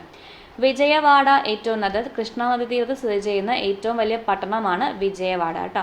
പിന്നെ പ്രധാനപ്പെട്ട പോഷകനദികൾ എന്ന് പറയുമ്പോൾ തുംഗഭദ്രയുണ്ട്, ഭീമ, കൊയ്ന, മാലപ്രഭ, മുസി ഇതൊക്കെ കൃഷ്ണൻ്റെ പ്രധാനപ്പെട്ട പോഷകനദികളാണ്. മഹാരാഷ്ട്ര, ആന്ധ്രാപ്രദേശ്, കർണാടക, തെലങ്കാന ഇത്രയും സംസ്ഥാനങ്ങളിലൂടെയാണ് ഇത് ഒഴുകുന്നത്. ശ്രീശൈലം ഡാം അത് നമ്മുടെ കൃഷ്ണ നദിയിൽ സ്ഥിതി ചെയ്യുന്നതാണ്. ശ്രീശൈലം ഡാം. ഇനി കാവേരീൻ്റെ നീളം ചോദിച്ചാൽ അത് 800 കിലോമീറ്റർ ആണ് കേട്ടോ. കാവേരീൻ്റെ നീളമാണ് 800 കിലോമീറ്റർ. പശ്ചിമഘട്ടത്തിലെ ബ്രഹ്മഗിരി കുന്നുകളിൽ നിന്നാണ് കാവേരി ഉത്ഭവിക്കുന്നത്. ദക്ഷിണ ഗംഗ എന്നറിയപ്പെടുന്നത് കാവേരിയാണ്. ദക്ഷിണ ഗംഗയാണെങ്കിൽ കാവേരിയാണ്. കാവേരി നദീജല പ്രശ്നം നിലനിൽക്കുന്ന സംസ്ഥാനങ്ങൾ ചോദിച്ചാൽ തമിഴ്നാടും കർണാടകയുമാണ്. കാവേരി നദീജല തർക്കം സ്ഥിതി ചെയ്യുന്നത്. ഇതിന് വേണ്ടിയിട്ട് ഒരു തർക്കപരിഹാര ട്രൈബ്യൂണലൊക്കെ നിലവിൽ വന്നു. അത് 1990 കേട്ടോ. കാവേരി നദീജല തർക്ക ട്രൈബ്യൂണൽ 1990 നിലവിൽ വന്നു. ഇനി ഇതിൻ്റെ പോഷകനദികളാണ് ഭവാനി, കബനി, അർക്കാവതി. ഭവാനി ഉണ്ട്, കബനി ഉണ്ട്, പാമ്പാർ ഉണ്ട്, അർക്കാവതി ഉണ്ട്, അമരാവതി ഉണ്ട്. ഇതൊക്കെയാണ് ഇതിൻ്റെ പ്രധാനപ്പെട്ട പോഷകനദികൾ.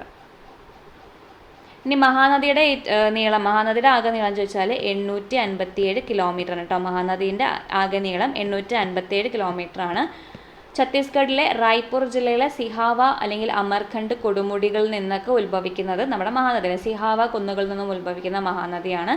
ഒഡീഷയുടെ ദുഃഖം എന്നറിയപ്പെടുന്നത് മഹാനദിയാണ്. ഒഡീഷയുടെ ദുഃഖമാണ് മഹാനദി. മഹാനദി ഒഴുകുന്ന സംസ്ഥാനങ്ങൾ ഒഡീഷയും ഛത്തീസ്ഗഡുമാണ്.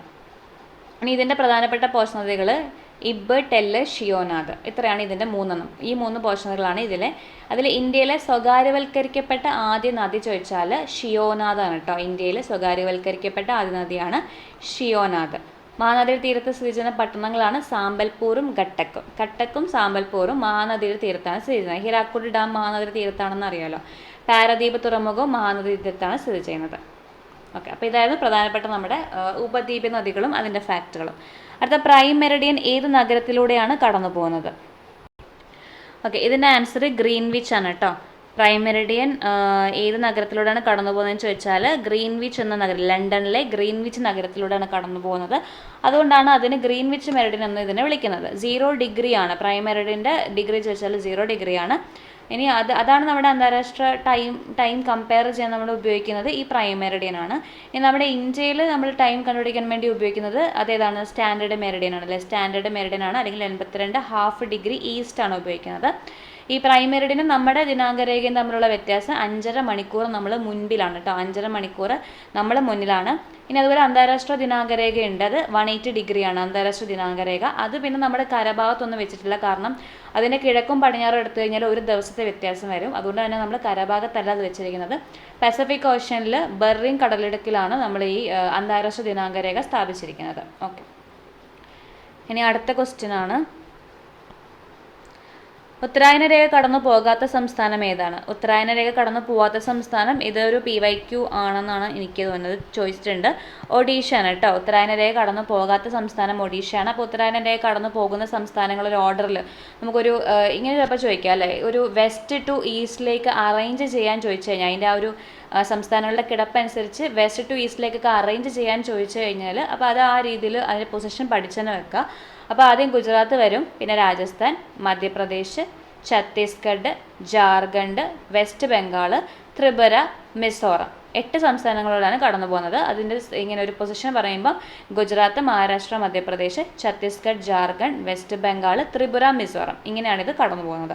ഇനി എൽ നിനോ എന്നറിയപ്പെടുന്ന പ്രതിഭാസം ലോകത്തിൻ്റെ ഏത് പ്രദേശത്തെയാണ് പ്രധാനമായും ബാധിക്കുന്നത്? എൽ നിനോ പ്രതിഭാസം എന്ന് പറയുമ്പോൾ നമ്മുടെ ചൂട് കൂടുതൽ അല്ലെങ്കിൽ ഉഷ്ണജലത്തെ കൊണ്ടുവരുന്നതാണ്. ചൂട് കൂടുതലും ചില സ്ഥലങ്ങളിൽ വരൾച്ച ഉണ്ടാക്കും, ചില സ്ഥലങ്ങളിൽ ഭയങ്കര വെള്ളപ്പൊക്കം ഉണ്ടാക്കും. അങ്ങനെ ആഗോളതലത്തിൽ ബാധിക്കുന്ന ഒരു കാലാവസ്ഥ പ്രതിഭാസമാണ് എൽ നിനോ എന്നറിയപ്പെടുന്നത്. ഓക്കെ, ഇതിൻ്റെ ആൻസർ പ്രൊഫഷണൽ കീ അനുസരിച്ച് തെക്കേ അമേരിക്കയാണ് കേട്ടോ. എൽ നിനോ അറിയപ്പെടുന്ന പ്രതിഭാസം പ്രധാനമായും ബാധിക്കുന്നത് തെക്കേ അമേരിക്കയാണ്. ഇത് നമ്മുടെ ആഫ്രിക്ക, തെക്ക് കിഴക്കൻ ഏഷ്യ, വടക്ക് അമേരിക്കനൊക്കെ ബാധിക്കുന്നുണ്ട്. പക്ഷെ പ്രധാനമായിട്ട് തെക്കേ അമേരിക്കയാണെന്നാണ് പറയുന്നത്. പസഫിക് ഓഷ്യനിൽ ഉറവിടമുള്ള ഒരു പ്രതിഭാസമാണ് എൽ നിനോ. പിന്നെ 2024 എൽ നിനോൻ്റെ ഇതിൽ വരൾച്ച ബാധിച്ചതിനെ തുടർന്ന് അടിയന്തരാവസ്ഥ പ്രഖ്യാപിച്ച രാജ്യം ചോദിച്ചാൽ അത് സിംബാബ്വെയാണ്. ഇനി അടുത്ത ക്വസ്റ്റ്യനോട്ട് പോവാം. വേനൽക്കാലത്ത് വടക്കൻ സമതലങ്ങളിൽ വീശുന്ന കാറ്റിൻ്റെ പേരെന്താണ്? വേനൽക്കാലത്ത് വടക്കൻ സമതലങ്ങളിൽ വീശുന്ന കാറ്റാണെന്ത്? ലൂ ആണ് കേട്ടോ. ലൂ കാൽബൈശാഖി. ലൂവും കാൽബൈശാഖിയും ഒക്കെ എന്ത് കാറ്റിൻ്റെ അല്ലെങ്കിൽ ഏത് ഇനത്തിൽപ്പെടുന്ന കാറ്റെന്ന് ചോദിച്ചാൽ പ്രാദേശിക കാറ്റുകളാണ് കേട്ടോ. നോർവെസ്റ്റർ, ലൂ, കാൽബൈശാഖിയൊക്കെ ഇന്ത്യയിൽ വീശുന്ന പ്രാദേശിക കാറ്റുകളാണ്. വാണിജ്യവാദങ്ങൾ അല്ലെങ്കിൽ വാണിജ്യ കാറ്റുകൾ എന്ന് പറയുന്നത് നമ്മുടെ ഏതിനുദാഹരണമാണ്? ആഗോളവാദത്തിന് ഉദാഹരണമാണ്. വാണിജ്യവാതകം, ധ്രുവീയ വാതകം, വാണിജ്യം, ധ്രുവീയം, പിന്നെ ഈസ്റ്റേർലീസ്, വെസ്റ്റേർലീസ് എന്നൊക്കെ പറയും. ഈസ്റ്റേർലീസ് ആണ് ഈ ധ്രുവീയ വാതകം, പിന്നെ വെസ്റ്റേർലീസ് പശ്ചിമവാതകം. ഇത്രയാണ് നമ്മുടെ ആഗോളവാതകത്തിൽ വരുന്നത്. പിന്നെ കാലികവാദമാണ് മൺസൂണ്, പർവ്വതക്കാറ്റ്, താഴ്വരക്കാറ്റ്, കടൽക്കാറ്റ്, കരക്കാറ്റ്. ഇതെല്ലാം ഇതിൽ വരും, നമ്മുടെ കാലികവാദത്തിൽ വരും. പിന്നെ അസ്ഥിരവാതകമാണ് ചക്രവാതം, ചക്രവാതമൊക്കെ അസ്ഥിരവാതത്തിൽ വരുന്നതാണ്. ഇനി കേരളത്തിലെ ആദ്യത്തെ റോഡ് ടണൽ ഏത് ജില്ലയിലാണ്? കേരളത്തിലെ ആദ്യത്തെ റോഡ് ടണൽ എവിടെയാണ്? പാലക്കാടാണ് കേട്ടോ. പാലക്കാട് കുതിരാൻ ടണലാണ് കേരളത്തിലെ ആദ്യത്തെ റോഡ് ടണൽ. നമ്മുടെ കുതിരാൻ തുരങ്കം കടന്നു പോകുന്ന വന്യജീവി സങ്കേതം, കുതിരാൻ തുറമുഖം കടന്നു പോകുന്ന വന്യജീവി സങ്കേതം ചോദിച്ചാൽ PYQ ആണ്. പീച്ചി വാഴാനി വന്യജീവി സങ്കേതമാണ് കേട്ടോ. കുതിരാൻ തുറമുഖം കടന്നു പോകുന്നത് പീച്ചി വാഴാനി വന്യജീവി സങ്കേതത്തിലൂടെയാണത് കടന്നു പോകുന്നത്.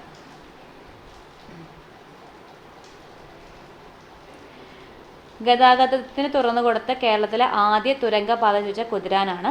ദക്ഷിണേന്ത്യയിലെ ആദ്യ ഇരട്ട തുരങ്കപാത ചോദിച്ചാലും കുതിരാനാണ്. കൊച്ചി സേലം ദേശീയപാതയിലാണ് കുതിരാൻ തുരങ്കം. അപ്പം അതിൻ്റെ ദേശീയപാത ചോദിച്ചാൽ 544 കേട്ടോ. നമ്മുടെ പാലക്കാട് ചുരത്തിലൂടെ കടന്നു പോകുന്ന ദേശീയപാതയും 544 അപ്പോൾ കുതിരാനിലൂടെ കടന്നു പോകുന്ന ദേശീയപാതയും 544 കണക്ട് ചെയ്യുന്നത് കൊച്ചി സേലത്തിനാണ്. ഓക്കെ, നമ്മുടെ നിർമ്മാണ ചുമതല വഹിച്ച കമ്പനി, കുതിരാൻ തുരങ്കത്തിൻ്റെ നിർമ്മാണ ചുമതല വഹിച്ച കമ്പനിയാണ്. ആദ്യം പ്രഗതി ഗ്രൂപ്പായിരുന്നു നിർമ്മാണ ചുമതല. പിന്നീട് അത് KMC ഗ്രൂപ്പിന് കൊടുത്തു. പ്രഗതി ഗ്രൂപ്പായിരുന്നു, പിന്നീട് അത് KMC ഗ്രൂപ്പിന് കൊടുത്തു എന്ന് നോക്കുക. അതുപോലെ ഇതിൻ്റെ ആൻസർ പാലക്കാടല്ല, തൃശ്ശൂറാണ് കേട്ടോ. ഇന്ത്യയിലെ ആദ്യത്തെ റോഡ് ടണൽ ഏത് ജില്ലയിലാണ് വന്നതെന്ന് വെച്ചാൽ തൃശ്ശൂറാണ്. കുതിരാൻ തുരങ്കം സ്ഥിതി ചെയ്യുന്നത് തൃശ്ശൂറാണ് കേട്ടോ. കുതിരാൻ തുരങ്കം തൃശ്ശൂരിലാണ്. ഇനി കുതിരാൻ തുരങ്കപാതയുടെ വീതി എത്ര മീറ്ററാന്ന് ചോദിച്ചാൽ 14 മീറ്ററാണ് കേട്ടോ. കുതിരാൻ തുരങ്കപാതയുടെ ആകെ വീതി അത് 14 മീറ്ററാണ്. ഇനി കുതിരാനിലെ രണ്ടാം തുരങ്കം ബന്ധിപ്പിക്കുന്ന ജില്ലകൾ ചോദിച്ചാൽ അത് തൃശ്ശൂറും പാലക്കാടുമാണ്. കുതിരാനിലെ രണ്ടാം തുരങ്കം ബന്ധിപ്പിക്കുന്ന ജില്ലകളാണ് തൃശ്ശൂറും പാലക്കാടും. ഇനി കുതിരാൻ തുരങ്കത്തിൻ്റെ വീതി നമ്മൾ 14 മീറ്റർ പറഞ്ഞു. അതിൻ്റെ നീളമാണെങ്കിൽ 945 മീറ്ററാണ് കേട്ടോ. വീതി 14 മീറ്ററും നീളം 945 മീറ്ററാണ്. നീളം വന്നിട്ട് 945 ആണ്. ഇനി അടുത്ത ക്വസ്റ്റ്യൻ, 1991 ബാലൻസ് ഓഫ് പേയ്മെൻറ്റ് പ്രതിസന്ധി മറികടക്കാൻ ഗവൺമെൻറ് സ്വീകരിച്ച അടിയന്തര നടപടി ഏതാണ്? അതെന്താണ്? നമ്മുടെ വിദേശ കറൻസികൾക്കെതിരെയുള്ള രൂപയുടെ മൂല്യച്യുതിയാണ് കേട്ടോ. അതായത് ഡിവാലുവേഷൻ ആയിരുന്നു അവർ സ്വീകരിച്ച ആ മാർഗം എന്ന് പറയുന്നത്. അപ്പം നമ്മുടെ ഇന്ത്യ രൂപയുടെ മൂല്യത്തിന് അളവ് കുറച്ചതുകൊണ്ട് എന്ത് സംഭവിക്കുമെന്ന് വെച്ചാൽ ഫോറിൻ ഇൻവെസ്റ്റ്മെൻറ്റ് ധാരാളമായിട്ട് ഇങ്ങോട്ടേക്ക് വരും. അതാണ് അതിൻ്റെ ഒരു ബെനിഫിറ്റ്. അപ്പോൾ ഫോറിൻ ഇൻവെസ്റ്റ്മെൻറ്റ് കൂട്ടാൻ വേണ്ടിയിട്ട്, അല്ലെങ്കിൽ വിദേശ നിക്ഷേപം കൂട്ടാൻ വേണ്ടിയിട്ടാണ് വിദേശ കറൻസികൾക്കെതിരായുള്ള രൂപയുടെ മൂല്യച്യുതി ഉണ്ടാക്കിയത്. ഇനി ഹരിതഗ്രഹ വിപ്ലവത്തിൻ്റെ നേട്ടങ്ങളെക്കുറിച്ചുള്ള പ്രസ്താവനകൾ ശരിയല്ലാത്തത് ഏത്? ഉൽപാദനത്തിലും ഉൽപാദനക്ഷമതയിലുമുള്ള വർധനവ് അതിൻ്റെ നേട്ടം തന്നെയാണ്. വരുമാന വർധനവ് നേട്ടമാണ്. ഗ്രാമീണ അസമത്വം അത് നേട്ടമല്ല കേട്ടോ. അപ്പോൾ അത് ഓപ്ഷൻ സി ആണ് തെറ്റായിട്ടുള്ളത്. തൊഴിൽ വർധനവൊക്കെ ഹരിത വിപ്ലവത്തിൻ്റെ നേട്ടങ്ങൾ തന്നെയാണ്. ഇനി അടുത്ത ക്വസ്റ്റ്യൻ ആണ്, സാമ്പത്തിക പരിഷ്കരണാന്തര കാലഘട്ടത്തിൽ പുറം കരാർ നൽകൽ രംഗത്ത് ഇന്ത്യ മുൻപന്തിയിൽ എത്താൻ സഹായിച്ച വസ്തുതകൾ ഏവാണ്? അപ്പോൾ അത് ഓപ്ഷൻ സി ആണ് ആൻസർ. 1ഉം 2ഉമാണ്. അതായത് വൈദഗ്ധ്യമേറിയ മനുഷ്യ വിഭവങ്ങൾ കുറേ ഇന്ത്യയിൽ ഉണ്ടായിരുന്നു. പല ടൈപ്പ് സ്കിൽഡ് ലേബേഴ്സ് ഉണ്ടായിരുന്നു, സെമി സ്കിൽഡ് ലേബേഴ്സ് ഉണ്ടായിരുന്നു, അൺസ്കിൽഡ് ലേബേഴ്സ് ഉണ്ട്. അപ്പോൾ പല വൈദഗ്ധ്യത്തിലുള്ള ലേബേഴ്സ് നമുക്ക് ഇവിടുന്ന് കിട്ടി. കുറഞ്ഞ വേതന നിരക്ക്, അവർ വെളിയിൽ പോയി വർക്ക് ചെയ്യുമ്പോൾ അവർക്ക് എന്താ കുറഞ്ഞ വേതന നിരക്ക് കൊടുത്താൽ മതിയായിരുന്നു. അപ്പോൾ ഈ 2 ആയിരുന്നു ഇന്ത്യ മുൻനിരയിൽ വരാനുള്ള മെയിൻ റീസൺസ്. ഈ 2 ആയിരുന്നു. ഇനി ഇന്ത്യൻ കാർഷിക രംഗത്തെക്കുറിച്ചുള്ള പ്രസ്താവനകൾ ശരിയല്ലാത്തത് ഏത്? സാമ്പത്തിക വികസനത്തിൻ്റെ അടിത്തറ, ദേശീയ വരുമാനത്തിൻ്റെ പ്രധാന പങ്ക്, വ്യാവസായികവൽക്കരണത്തിൻ്റെ അടിത്തറ, പ്രച്ഛന്ന തൊഴിലില്ലായ്മ മൂലകാരണം. ഇതിൻ്റെ ഓപ്ഷൻ എന്താണ്? ദേശീയ വരുമാനത്തിൻ്റെ പ്രധാന പങ്ക്. അതാണ് ഇതിൽ പ്രൊവിഷണൽ അനുസരിച്ച് ആൻസർ കൊടുത്തിരിക്കുന്നത് കേട്ടോ. ദേശീയ വരുമാനത്തിൻ്റെ പ്രധാന പങ്ക് ശരിയല്ലാത്തതെന്നാണ് കൊടുത്തിരിക്കുന്നത്. പ്രച്ഛന്ന തൊഴിലില്ലായ്മ ഒക്കെ ഇതുമായിട്ട് ബന്ധപ്പെട്ടാണ്. പ്രച്ഛന്ന തൊഴിലില്ലായ്മ എന്ന് വെച്ചാൽ എന്താണ്? ഡിസ്ഗൈസ്ഡ് അൺഎംപ്ലോയ്മെൻ്റ് ആണ്. അതായത് ഓൾറെഡി ഒരു സ്ഥാപനത്തിന് അല്ലെങ്കിൽ ഒരു സ്ഥലത്ത് ആവശ്യമായിട്ടുള്ള ജോലിക്കാരെയും കാട്ടിലും കൂടുതൽ ജോലിക്കാർ അവിടെ പ്രസൻ്റ് ആയിട്ടുണ്ടെങ്കിൽ അതിനാണ് നമ്മൾ പ്രച്ഛന്ന തൊഴിലില്ലായ്മ എന്ന് വിളിക്കുന്നത്. ശരിക്കും കാർഷിക രംഗത്താണ് കൂടുതലായിട്ടും പ്രച്ഛന്ന തൊഴിലില്ലായ്മകൾ ഉണ്ടാകുന്നത്. അപ്പോൾ അത് അതിൻ്റെ ഒരു ഫാക്റ്റ് തന്നെയാണ്. നമ്മുടെ കൺട്രിയിലെ ദേശീയ വരുമാനത്തിൻ്റെ പ്രധാന പങ്കും വഹിക്കുന്ന സേവന മേഖലയല്ലേ? സേവന മേഖലയാണ് ഏറ്റവും കൂടുതൽ ദേശീയ വരുമാനത്തിൽ പ്രധാന കോൺട്രിബ്യൂഷൻ കൊടുക്കുന്നത്. പിന്നെ വ്യവസായവൽക്കരണത്തിന് അടിത്തറയായിട്ട് ചിലപ്പോൾ കാർഷിക രംഗമായിരിക്കും. അതിന് വേണ്ട റിസോഴ്സസ് ഒക്കെ കൊടുക്കുന്നത് വ്യവസായ മേഖലയായിരിക്കും. അപ്പോൾ ആ ഒരു രീതിയിൽ നോക്കുമ്പം ഓപ്ഷൻ ബി തന്നെയാണ് ശരിയല്ലാത്തത് കേട്ടോ. അടുത്ത, ഇന്ത്യ ഗവൺമെൻറ് വിഭാവനം ചെയ്ത സ്വയം പദ്ധതിയുടെ സവിശേഷതകൾ ഏതാണെന്ന്? സ്വയം പദ്ധതി എന്ന് പറയുന്ന ഓപ്ഷൻ ഡി ആണ്. പൗരന്മാർക്ക് ഗുണമേന്മയുള്ളത് സൗജന്യമായ വിദ്യാഭ്യാസം നൽകുന്നതാണ്. ഇനി അടുത്ത, നീതി ആയോഗിൻ്റെ ചുമതലകളിൽ ഉൾപ്പെടാത്ത പ്രസ്താവന ഏത്? ചെയർപേഴ്സൺ സ്ഥാനം അലങ്കരിക്കുന്നത് പ്രധാനമന്ത്രിയാണ്. ശരിയാണല്ലേ? നീതി ആയോഗിൻ്റെ ചെയർപേഴ്സൺ പ്രധാനമന്ത്രിയാണ്. കേന്ദ്ര സംസ്ഥാന സർക്കാരുകൾക്ക് സാങ്കേതിക സഹായം നൽകുന്നു. അതും ശരിയാണ്. കേന്ദ്ര സംസ്ഥാന സർക്കാരുകൾക്ക് സാങ്കേതിക സഹായം കൊടുക്കുന്നുണ്ട്. വിദഗ്ധോപദേശ സമിതിയായി പ്രവർത്തിക്കുന്നു. ഇതൊരു അഡ്വൈസറി ബോഡിയാണ്. കേന്ദ്ര സംസ്ഥാന സർക്കാരുകൾക്ക് ധനസഹായം അനുവദിക്കുന്നു. അത് തെറ്റാണ് കേട്ടോ. ഫണ്ടിങ്ങുമായിട്ട് നീതി ആയോഗിന് യാതൊരുവിധ ബന്ധവുമില്ല. അപ്പോൾ സാമ്പത്തിക സഹായം അനുവദിക്കുന്നു തെറ്റായിട്ടുള്ള പ്രസ്താവനയാണ്. എന്നാൽ ആസൂത്രണ കമ്മീഷൻ ഉണ്ടായിരുന്ന സമയത്ത് ആസൂത്രണ കമ്മീഷന് സാമ്പത്തിക സഹായം ഫണ്ടിങ് ഒക്കെ കൊടുക്കായിരുന്നു. പക്ഷേ നീതി ആയോഗിന് അങ്ങനെയൊരു ഫംഗ്ഷൻ ഇല്ല എന്നത് ഓർത്തിരിക്കാം. നീതി ആയോഗ് വന്ന വർഷമൊക്കെ അറിയാലോ, 2015 ജനുവരി 1 അതിൻ്റെ ഫസ്റ്റ് ചെയർമാൻ എന്ന് പറയുന്നത് നരേന്ദ്രമോദിയാണ്. ഇപ്പോഴത്തെ ഇതിൻ്റെ വൈസ് പ്രസിഡന്റ് ആണെങ്കിൽ സുമൻ ബറിയും. ഇപ്പോഴത്തെ CEO ആരാണ്? നമ്മുടെ CEO ആണെങ്കിൽ BVR സുബ്രഹ്മണ്യമാണ്. ഇപ്പോഴത്തെ നമ്മുടെ ചെയർമാൻ ആണെങ്കിലും നമ്മുടെ പ്രൈം മിനിസ്റ്റർ നരേന്ദ്ര മോദി തന്നെയാണ്. അപ്പോൾ നീതി ആയോഗ്, ഹരിത വിപ്ലവം, ഇതെല്ലാം ട്രെൻഡിങ് ടോപ്പിക്സ് ആണ്. ഇതിൽ നിന്ന് എപ്പോഴും ഒരു ക്വസ്റ്റ്യൻ വരുന്നുണ്ട് കേട്ടോ. അടുത്ത ക്വസ്റ്റ്യൻ, പ്രധാനമന്ത്രി മുദ്ര പദ്ധതി ലക്ഷ്യമിടുന്നത് എന്താണ്? പ്രധാനമന്ത്രി മുദ്ര പദ്ധതി ലക്ഷ്യമിടുന്നത് നമുക്കറിയാം, ചെറുകിട സംരംഭകരെ സമ്പദ് വ്യവസ്ഥയുടെ മുഖ്യധാരയിലേക്ക് എത്തിക്കുക എന്നതാണ് മുദ്ര പദ്ധതിയുടെ പ്രധാന ലക്ഷ്യം.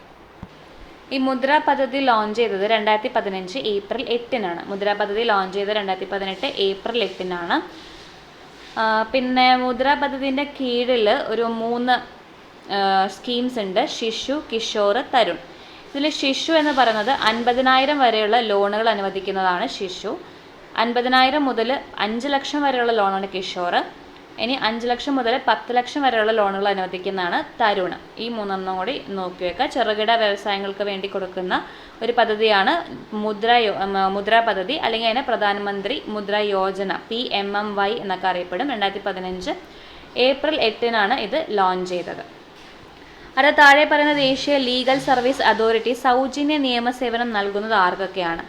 സൗജന്യ നിയമസേവനം നൽകുന്നത് ഇവയെല്ലാം ഉണ്ട് കേട്ടോ. സ്ത്രീകൾക്കും കുട്ടികൾക്കും, വ്യവസായശാലയിലെ തൊഴിലാളികൾക്ക്, ഭിന്നശേഷിക്കാർക്ക്, ഇവർക്ക് എല്ലാവർക്കും സൗജന്യ നിയമസഹായം നൽകുന്നുണ്ട്. ഇനി മൗലിക കർത്തവ്യങ്ങളുമായി ബന്ധപ്പെട്ട ചുവടെ നൽകിയിരിക്കുന്നതിൽ ശരിയായ പ്രസ്താവന ഏതാണ്? ഇതിലവർ കൊടുത്തിരിക്കുന്നത് ഓപ്ഷൻ 1ഉം 2 ആണ് ശരിയായിട്ടുള്ളത്. പക്ഷേ ഇതിൽ ഓപ്ഷൻ ഇല്ല, ആൻസർ ഇല്ല. ബിക്കോസ് 15(1)(a)യിലാണ് ഇത് പ്രതിപാദിച്ചിരിക്കുന്നത്, ശരിയാണ് വകുപ്പ്. ഇനി ഭാഗം ഏതാണെന്ന് ചോദിച്ചാൽ 4A ആണ്. ഭാഗം 4Aയും 11 മൗലിക കർത്തവ്യങ്ങളാണ് ഇതിലുള്ളത് കേട്ടോ. 11 മൗലിക കർത്തവ്യങ്ങളാണ്. ഇനി മൗലിക കർത്തവ്യങ്ങൾ നമ്മുടെ ഇതിലേക്ക് വരാൻ കാരണമായിട്ടുള്ള കമ്മിറ്റി ചോദിച്ചാൽ ഏതാണ്? സ്വരൺ സിംഗ് കമ്മിറ്റിയാണ്.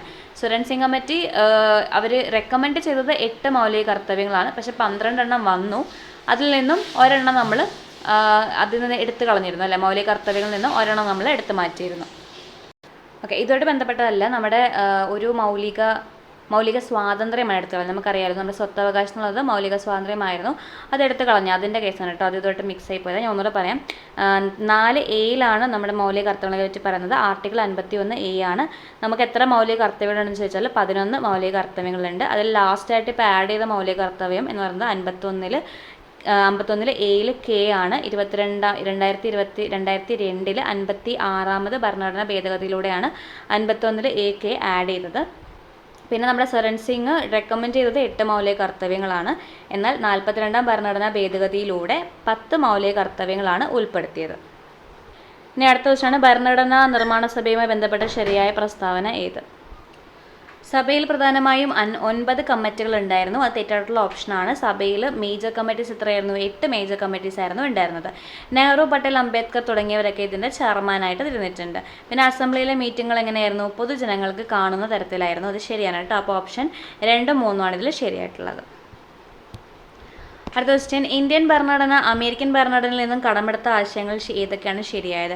നിർദ്ദേശ തത്വങ്ങൾ അയർലൻഡിൽ നിന്നാണ് കടമെടുത്തത്. മൗലിക അവകാശങ്ങൾ ശരിയാണ്. നിഷ്പക്ഷമായ നീതിന്യായ വ്യവസ്ഥയും ശരിയാണ്. അപ്പോൾ ഇതിൻ്റെ ആൻസർ 2ഉം 3ഉം വരും. ഇനി ഇന്ത്യൻ ഭരണഘടന ബ്രിട്ടീഷ് ഭരണഘടനയിൽ നിന്നും കടമെടുത്തിട്ടുള്ള ആശയങ്ങൾ. അർദ്ധ ഫെഡറൽ സമ്പ്രദായം നമ്മൾ കാനഡയിൽ നിന്നുമാണ് കടമെടുത്തത്.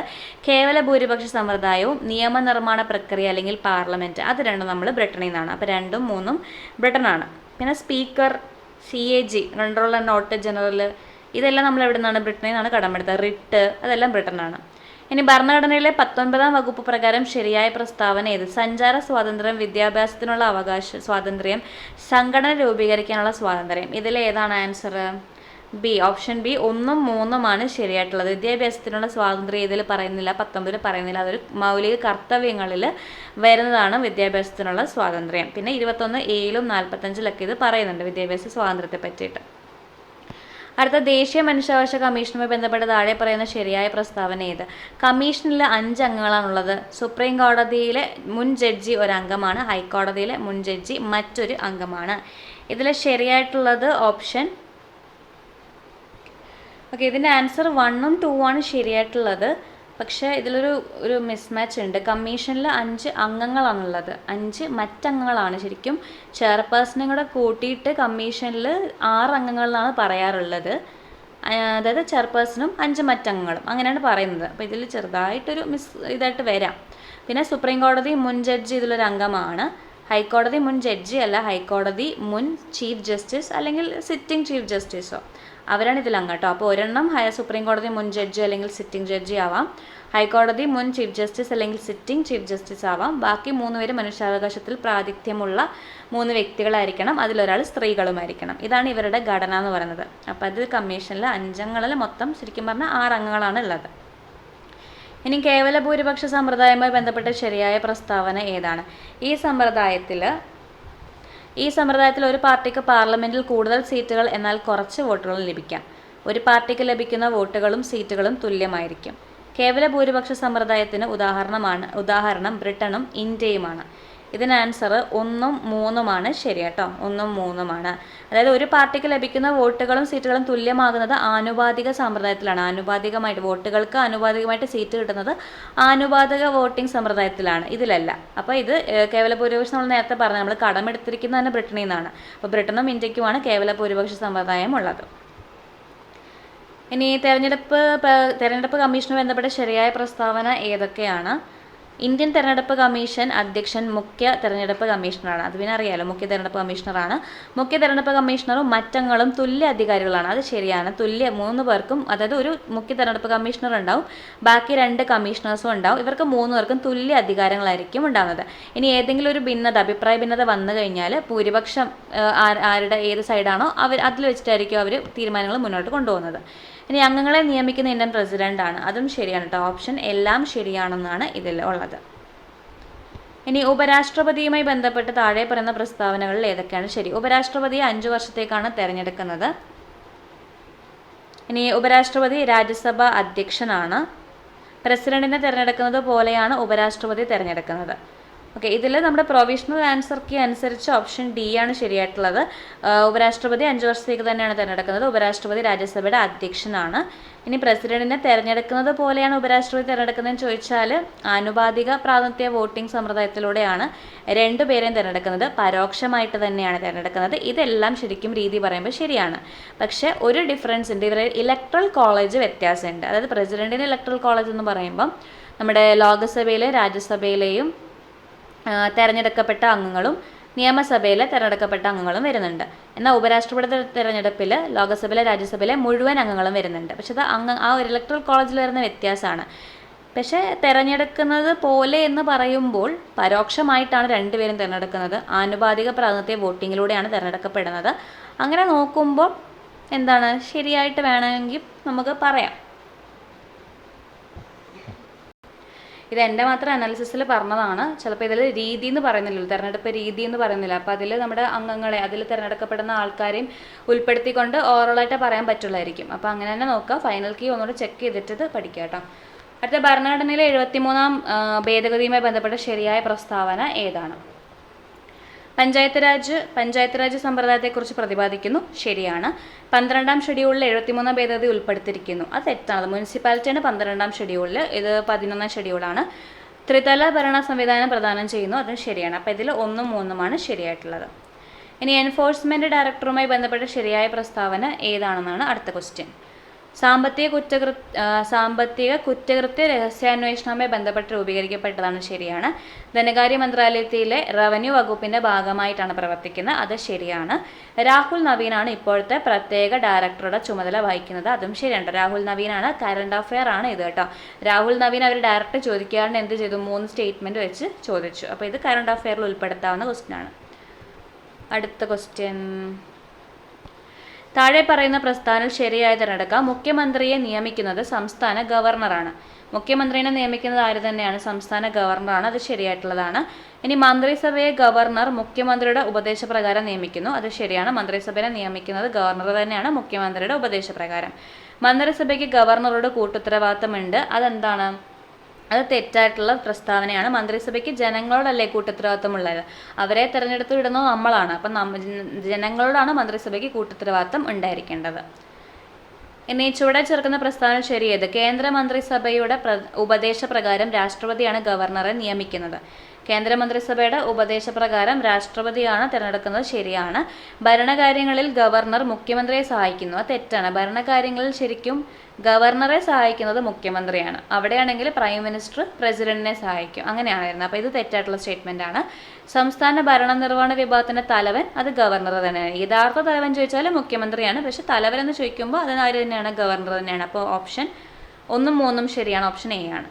ഇനി താഴെ പറയുന്നവയിൽ മനുഷ്യ ദഹന വ്യവസ്ഥയുടെ പ്രവർത്തനം അല്ലാത്തത് ഏതാണ്? അതേതാണ്? ശരീര താപനില നിയന്ത്രിക്കുക എന്നത് മനുഷ്യ ദഹന വ്യവസ്ഥയുടെ ഒരു പ്രത്യേകത അല്ല കേട്ടോ. ഇനി താഴെ പറയുന്നവയിൽ കാൽഷ്യത്തിൻ്റെ അഭാവം മൂലം ഉണ്ടാകുന്ന രോഗം ഏത്? കാൽഷ്യത്തിൻ്റെ അഭാവം മൂലം ഉണ്ടാകുന്നതാണ് ഓസ്റ്റിയോപോറോസിസ്. അടുത്ത ക്വസ്റ്റ്യൻ. ഭൂമിയുടെ ശ്വാസകോശം എന്നറിയപ്പെടുന്നതാണ് ഏത്? ഭൂമിയുടെ ശ്വാസകോശമാണ് മഴക്കാടുകൾ. ഏതു തരം കൊഴുപ്പാണ് ആരോഗ്യകരമായ കൊഴുപ്പ് എന്നറിയപ്പെടുന്നത്? ആരോഗ്യകരമായ കൊഴുപ്പ് എന്നറിയപ്പെടുന്നത് അപൂരിത കൊഴുപ്പാണ് കേട്ടോ. അപൂരിത കൊഴുപ്പാണ്. അതായത് അൺസാച്ചുറേറ്റഡ് കൊഴുപ്പാണ് ആരോഗ്യകരമായിട്ടുള്ളത്. അത് ആരോഗ്യകരമായിട്ടുള്ള വേറെ നമ്മുടെ ഹൈ ഡെൻസിറ്റി ആണോ ലോ ഡെൻസിറ്റി ആണോ ആരോഗ്യകരമായിട്ടുള്ളതെന്ന് ചോദിച്ചു കഴിഞ്ഞാൽ ഹൈ ഡെൻസിറ്റി ആണ് കേട്ടോ. അങ്ങനെ ചോദിക്കുമ്പോൾ ഹൈ ഡെൻസിറ്റി ആണ്. അതിൽ ഇങ്ങനെ ചോദിച്ചു കഴിഞ്ഞാൽ അത് അപൂരിത കൊഴുപ്പാണ്. അത് ജനിതക എഡിറ്റിംഗ് സാങ്കേതികവിദ്യയായ CRISPR-Cas9 ഏത് മേഖലയിലാണ് വലിയ പ്രതീക്ഷ നൽകുന്നത്? അത് ഏത് മേഖലയിലാണ്? ക്യാൻസർ ചികിത്സാ മേഖലയിലാണ് കേട്ടോ. CRISPR-Cas9 പ്രതീക്ഷ നൽകുന്നത് ക്യാൻസർ ചികിത്സാ മേഖലയിലാണ്.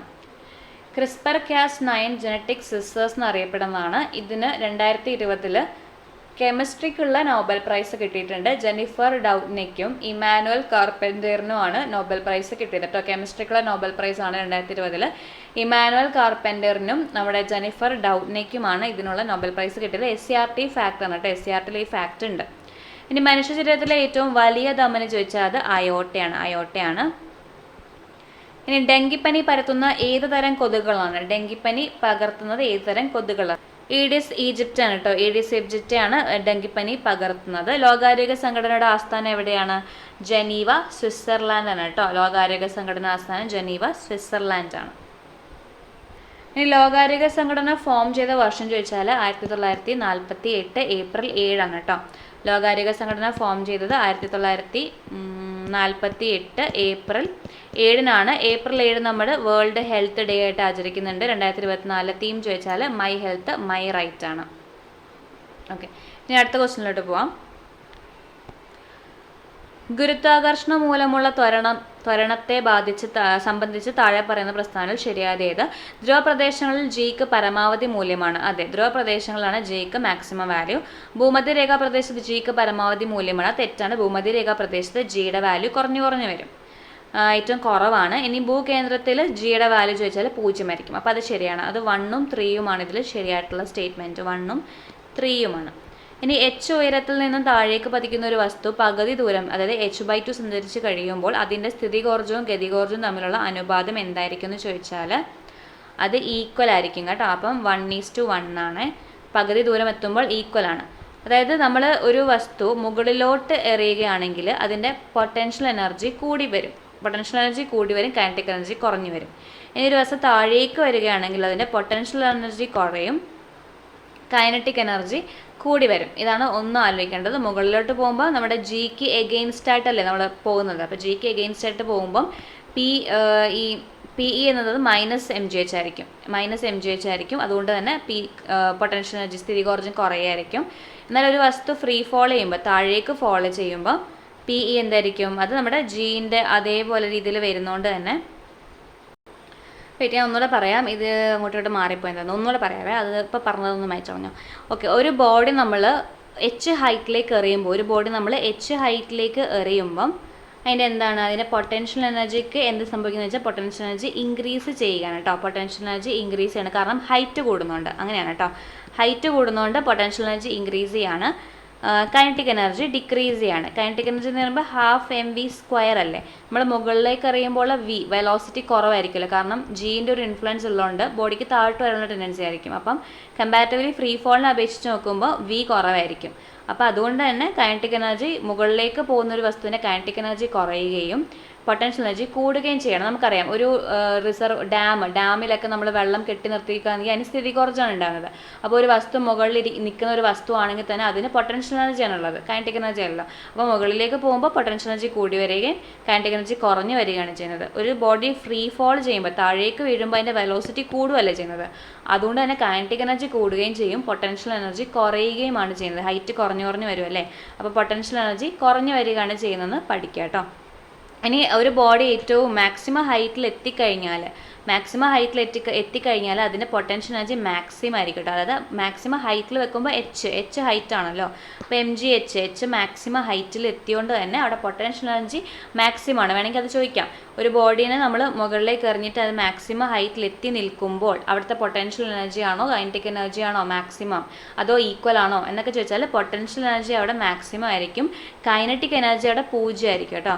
ഏറ്റവും ഹൈറ്റിൽ എത്തിയിരിക്കുന്ന ഒരു വസ്തുവിന് കൈനറ്റിക് എനർജി 0 ആയിരിക്കും. കാരണം അവിടെ വെലോസിറ്റി ഇല്ല, അവിടെ സ്റ്റോപ്പായി, ആ വസ്തു അവിടെ സ്റ്റോപ്പായി നിൽക്കുമല്ലേ.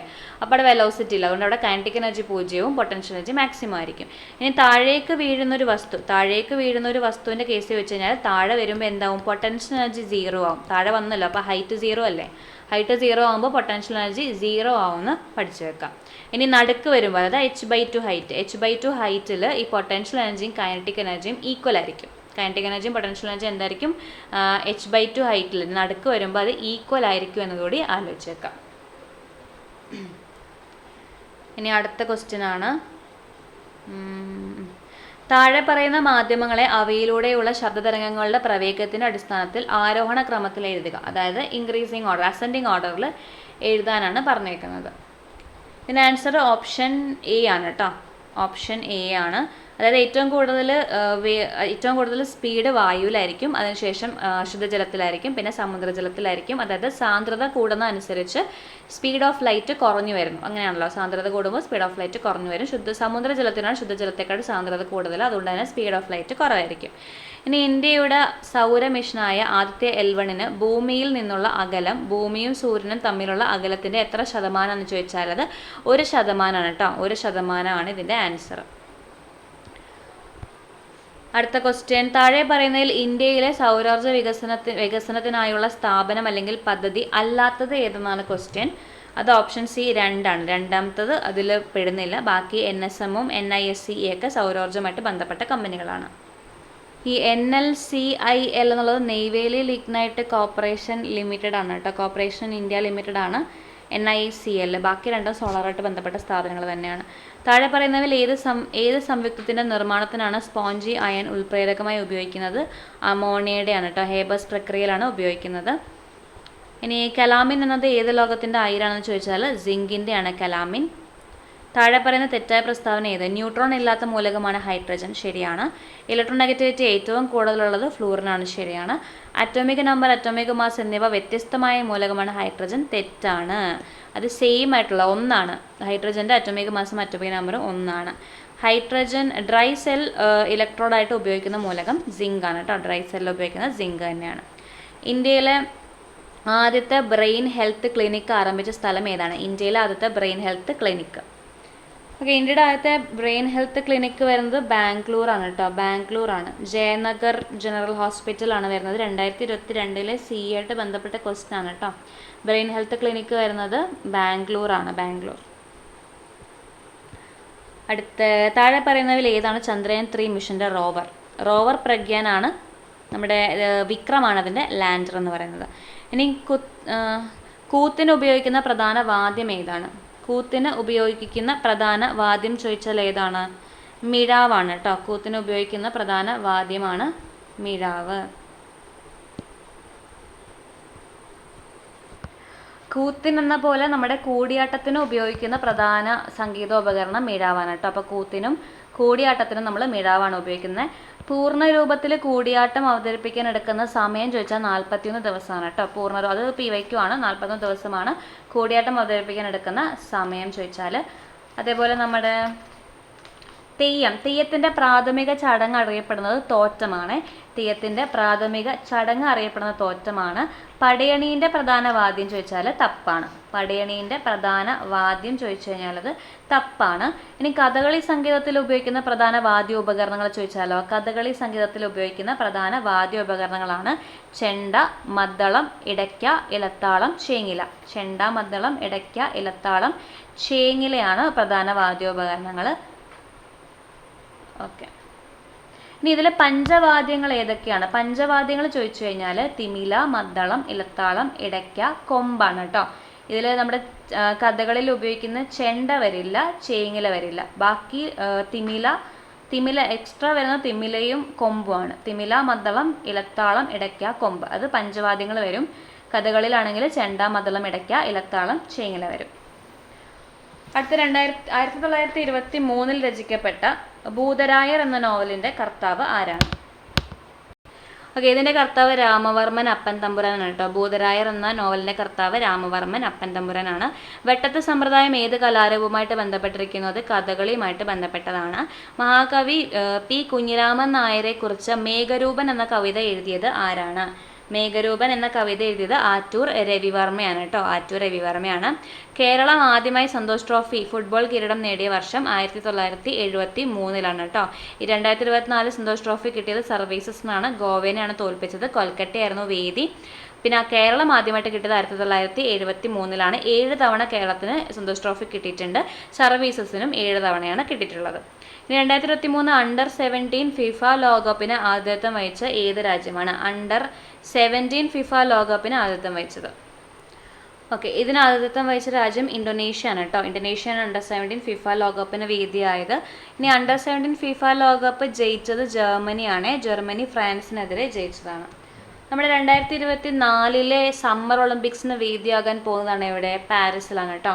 ഫ്രാൻസിലെ പാരീസിലാണ്. 2021 ടോക്കിയോയിലായിരുന്നു. 2028 ലോസ് ഏഞ്ചൽസ് ആണ്. 2032 ബ്രിസ്ബെയിൻ ഓസ്ട്രേലിയ ആണ്. ഇനി വിന്റർ ഒളിമ്പിക്സ് 2022 ബെയ്ജിങ് ചൈനയായിരുന്നു വേദി. 2026 ഇനി ആവാൻ പോകുന്നത് മിലൻ കോർട്ടീന എന്ന് പറഞ്ഞ സ്ഥലമാണ്, ഇറ്റലിയിലാണ് കേട്ടോ, ഇറ്റലിയിൽ. ഇനി 2022 കോമൺവെൽത്ത് ഗെയിംസിന്റെ വേദി ചോദിച്ചാലോ? ബർമിംഗ്ഹാം ഇംഗ്ലണ്ട് ആണ്. 2026 വിക്ടോറിയ, നമ്മുടെ ഓസ്ട്രേലിയയിലെ വിക്ടോറിയ സിറ്റിയിലാണ് 2026 വേദി. ഇനി ഏഷ്യൻ ഗെയിംസ് 2018 ജക്കാർത്ത ഇന്തോനേഷ്യ ആയിരുന്നു. 2022 ഹാൻഷു ചൈന. 2026 നഗോയ ജപ്പാനാണ്. 2030 ദോഹയിലും 2034 റിയാദ് സൗദി അറേബ്യ ആണ്. ഇനി FIFA men's football world cup 2022 ഖത്തറിൽ നടന്നു. 2026 നടക്കാൻ പോകുന്നത് US, കാനഡ, മെക്സിക്കോ ആണ് കേട്ടോ. 2026 US, കാനഡ, മെക്സിക്കോയിലാണ് നടക്കാൻ പോകുന്നത്. ഇനി ഫിഫ വനിതാ വേൾഡ് കപ്പ് ആണെങ്കിലോ 2023 ഓസ്ട്രേലിയ ന്യൂസിലാൻഡ് ആയിരുന്നു വേദി. ഫിഫ വിമൻസ് വേൾഡ് കപ്പ് ആണെങ്കിൽ 2023 ഓസ്ട്രേലിയ ന്യൂസിലാൻഡ് ആയിരുന്നു വേദി. ഇനി ICC മെൻസ് വേൾഡ് കപ്പ് ഏകദിനാണെങ്കിൽ 2023 ഇന്ത്യയിലായിരുന്നു വേദി. 2027 ഇനി നടക്കാൻ പോകുന്നത് സൗത്ത് ആഫ്രിക്കയിലാണ്. 27 4 വർഷം കൂടുമ്പോൾ നടക്കുന്നതാണ്. 27 ഇനി വേദിയാകാൻ പോകുന്നത് സൗത്ത് ആഫ്രിക്കയിലാണ്. ഇന്ത്യയിൽ നടന്നതിൽ ഓസ്ട്രേലിയയാണ് ജയിച്ചത്. 6ാം തവണയാണ് ഓസ്ട്രേലിയ ജയിക്കുന്നത്. ഇന്ത്യനെ തോൽപ്പിച്ചു. ഇനി ICC men T20 world cup 2022 ഓസ്ട്രേലിയയിലാണ് നടന്നത്. ICC men T20 world cup 2024 US west ഇൻഡീസിലുമാണ് നടന്നത് കേട്ടോ.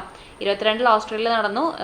24 US വെസ്റ്റ് ഇൻഡീസിലുമാണ് T20 വേൾഡ് കപ്പ് നടന്നത്. അതിൽ നമ്മുടെ ഇന്ത്യ ജയിക്കുകയാണ് ചെയ്തത്.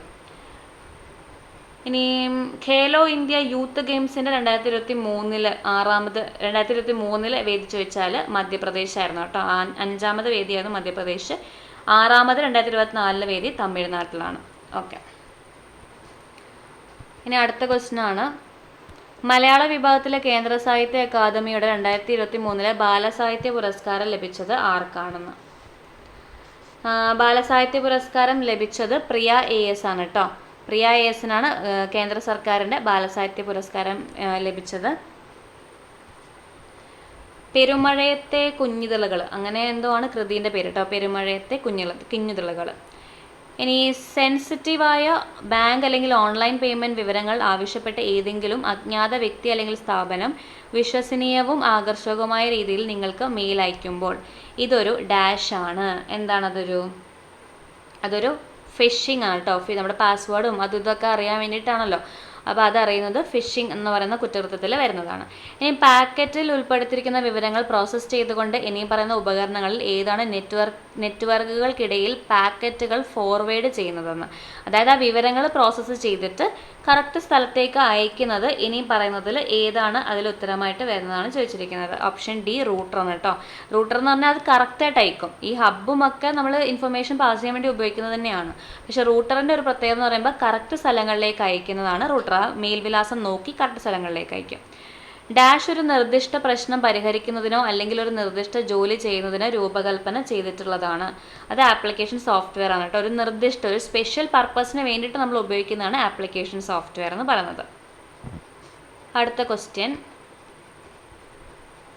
യഥാർത്ഥ ലോകത്ത് വെർച്വൽ ഒബ്ജക്റ്റുകൾ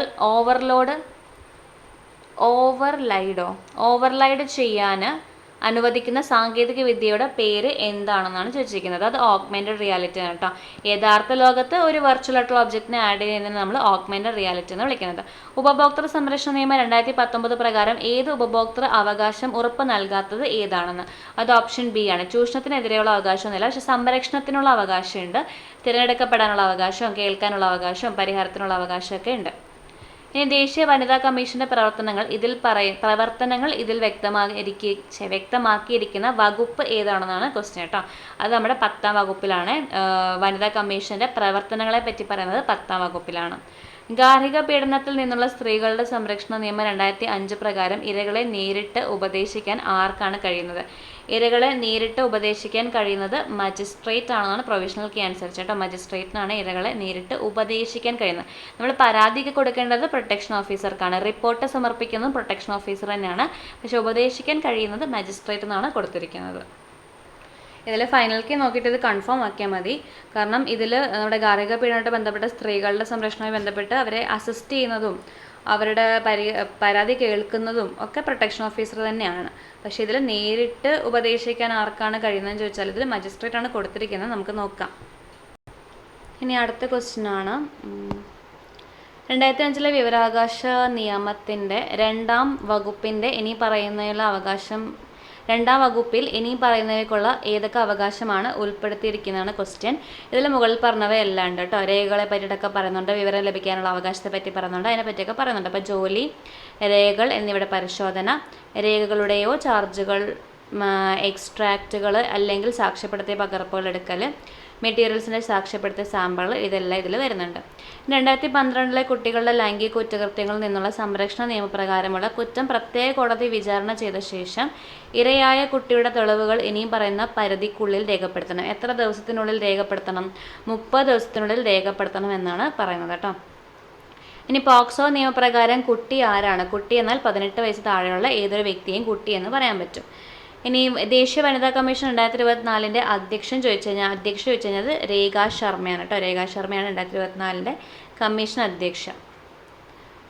അടുത്ത മാത്സ് ആണ്. മാത്സിൽ ഒരു ബഹുഭുജത്തിൻ്റെ പുറം കോണുകളുടെ തുക അതിൻ്റെ അകക്കോണുകളുടെ തുകയുടെ 2 മടങ്ങാണെങ്കിൽ ബഹുഭുജത്തിന് എത്ര വശങ്ങളുണ്ടെന്നാണ് ചോദിച്ചിരിക്കുന്നത്. അതൊന്നുമില്ല, നമ്മൾ ജസ്റ്റ് ട്രയാങ്കിൾ ഒന്ന് വരച്ച് നോക്കിക്കഴിഞ്ഞാൽ ഇപ്പോൾ ഇത് 60 ഈക്വൽ ആയിട്ടുള്ള ട്രയാങ്കിൾ വരയ്ക്കുക. അപ്പോൾ ഇത് 60 ഇത് 60 ഇത് 60 ആണെങ്കിൽ ഇതിൻ്റെ ബാഹ്യ കോണം എന്ന് പറയുന്നത് 180 മൈനസ് ഒരു സ്ട്രെയിറ്റ് ലൈനിൽ അടുത്ത ആംഗിൾ കാണുന്നത് 180 മൈനസ് 60 അല്ലേ. അപ്പോൾ അത് 120 ആയിരിക്കും.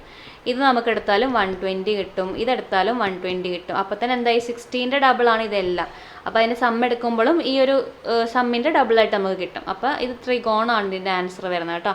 അതുപോലെ 4 വരുന്ന സ്ക്വയർ എടുത്ത് നോക്കിയാൽ മതി. നമ്മുടെ ബാഹ്യ കോണം എന്ന് പറഞ്ഞാൽ 90 ഡിഗ്രി വരും. ഇതാണെങ്കിലും 90 ഡിഗ്രിയാണ്. അപ്പോൾ ഒരിക്കലും എന്താ അത് സെയിം ആയിട്ട് വരും.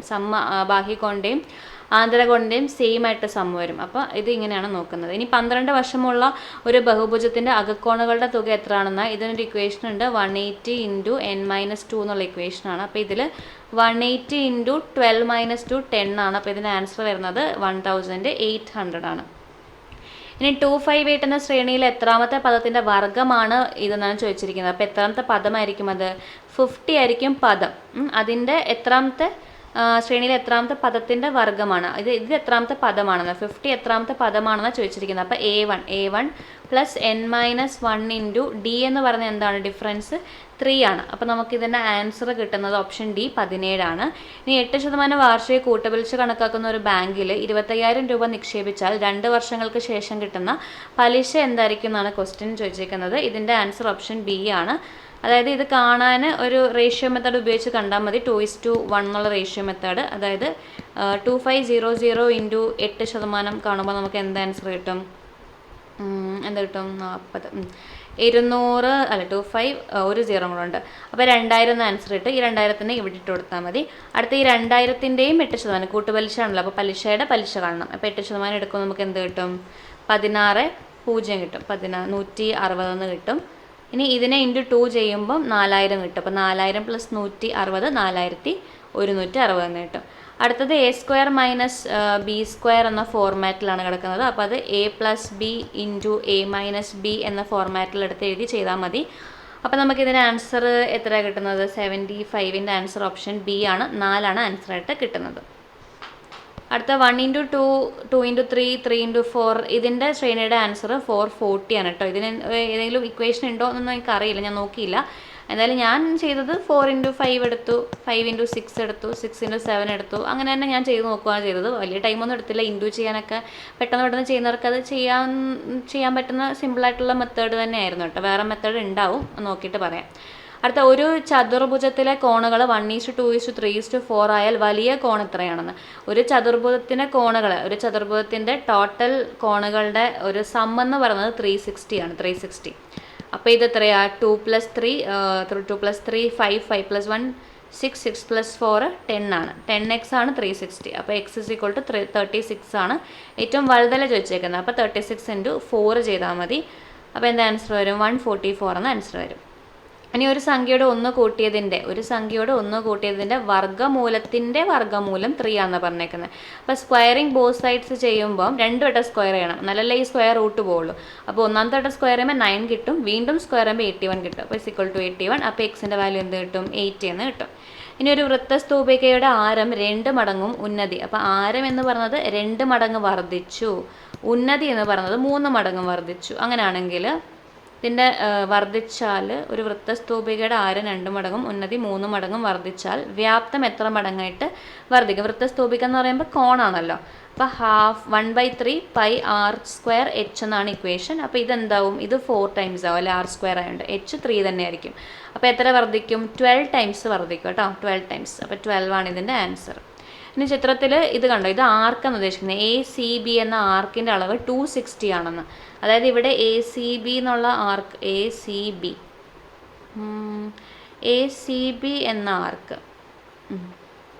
ACB എന്ന ആർക്കിൻ്റെ അളവ് ACB ആയിരിക്കത്തില്ല, ചിലപ്പം AOB ആർക്കിൻ്റെ അളവായിരിക്കും അല്ലേ. ACB എന്നാണ് ചിലപ്പോൾ ഇതായിരിക്കും. ACB എന്ന ആർക്കിൻ്റെ അളവ് 260 ആണ്, ഇതായിരിക്കത്തില്ലല്ലോ. ഓക്കെ, ഇതിൽ ACB ആർക്കാണ് ചോദിച്ചിരിക്കുന്നത്. അപ്പോൾ ACB എന്ന് പറയുമ്പം ഇത് ഇങ്ങനെ വരും. ACB ആർക്ക് ഇത് ഇങ്ങനെ വരും അല്ലേ, ഞാൻ വേറെ വരയ്ക്കും. ACB ആർക്ക് ഇങ്ങനെ വരും. അപ്പോൾ അതിൻ്റെ ആംഗിളാണ് 260 എന്ന് പറഞ്ഞിരിക്കുന്നത്, 260. അപ്പോൾ ഈ ആംഗിൾ എത്ര കിട്ടും? ഈ ആംഗിൾ 360. ഒരു പോയിന്റിന് ചുറ്റുമുള്ള സം ഓഫ് ആംഗിൾ 360 ആണല്ലോ. അപ്പോൾ ഈ ആംഗിൾ 100 എന്ന് കിട്ടും. ഇനി നമുക്കറിയാം ഇങ്ങനൊരു സംഭവം വരച്ച് കഴിഞ്ഞാൽ ഇത് 100 ആണെങ്കിൽ ഈ ആംഗിൾ എത്രയായിരിക്കും? 100ൻ്റെ പകുതി ആയിരിക്കും, അതായത് ഇത് 50 ആയിരിക്കും. നമ്മളിത് ചോദിച്ചിരിക്കുന്ന ആംഗിൾ ACB എന്താണ്? ആംഗിൾ ACB എത്രയാണെന്ന് ചോദിച്ചിരിക്കുന്നത്. അപ്പോൾ ഇതാണ് അറിയേണ്ടത്. അത് എത്രയാണ്? 50 ഡിഗ്രിയാണ്. ഓക്കെ, അടുത്ത ഇംഗ്ലീഷും മലയാളമൊക്കെ ആയിരുന്നു. അത് ചെയ്ത് നോക്കുക കേട്ടോ. ഇംഗ്ലീഷും മലയാളമൊക്കെ അത്യാവശ്യം നല്ല ക്വസ്റ്റ്യൻ തന്നെയായിരുന്നു. ഓക്കെ, അപ്പോൾ അടുത്ത ക്ലാസ്സിൽ കാണുന്നവരെ എല്ലാവർക്കും ടാറ്റ ബൈ ബൈ.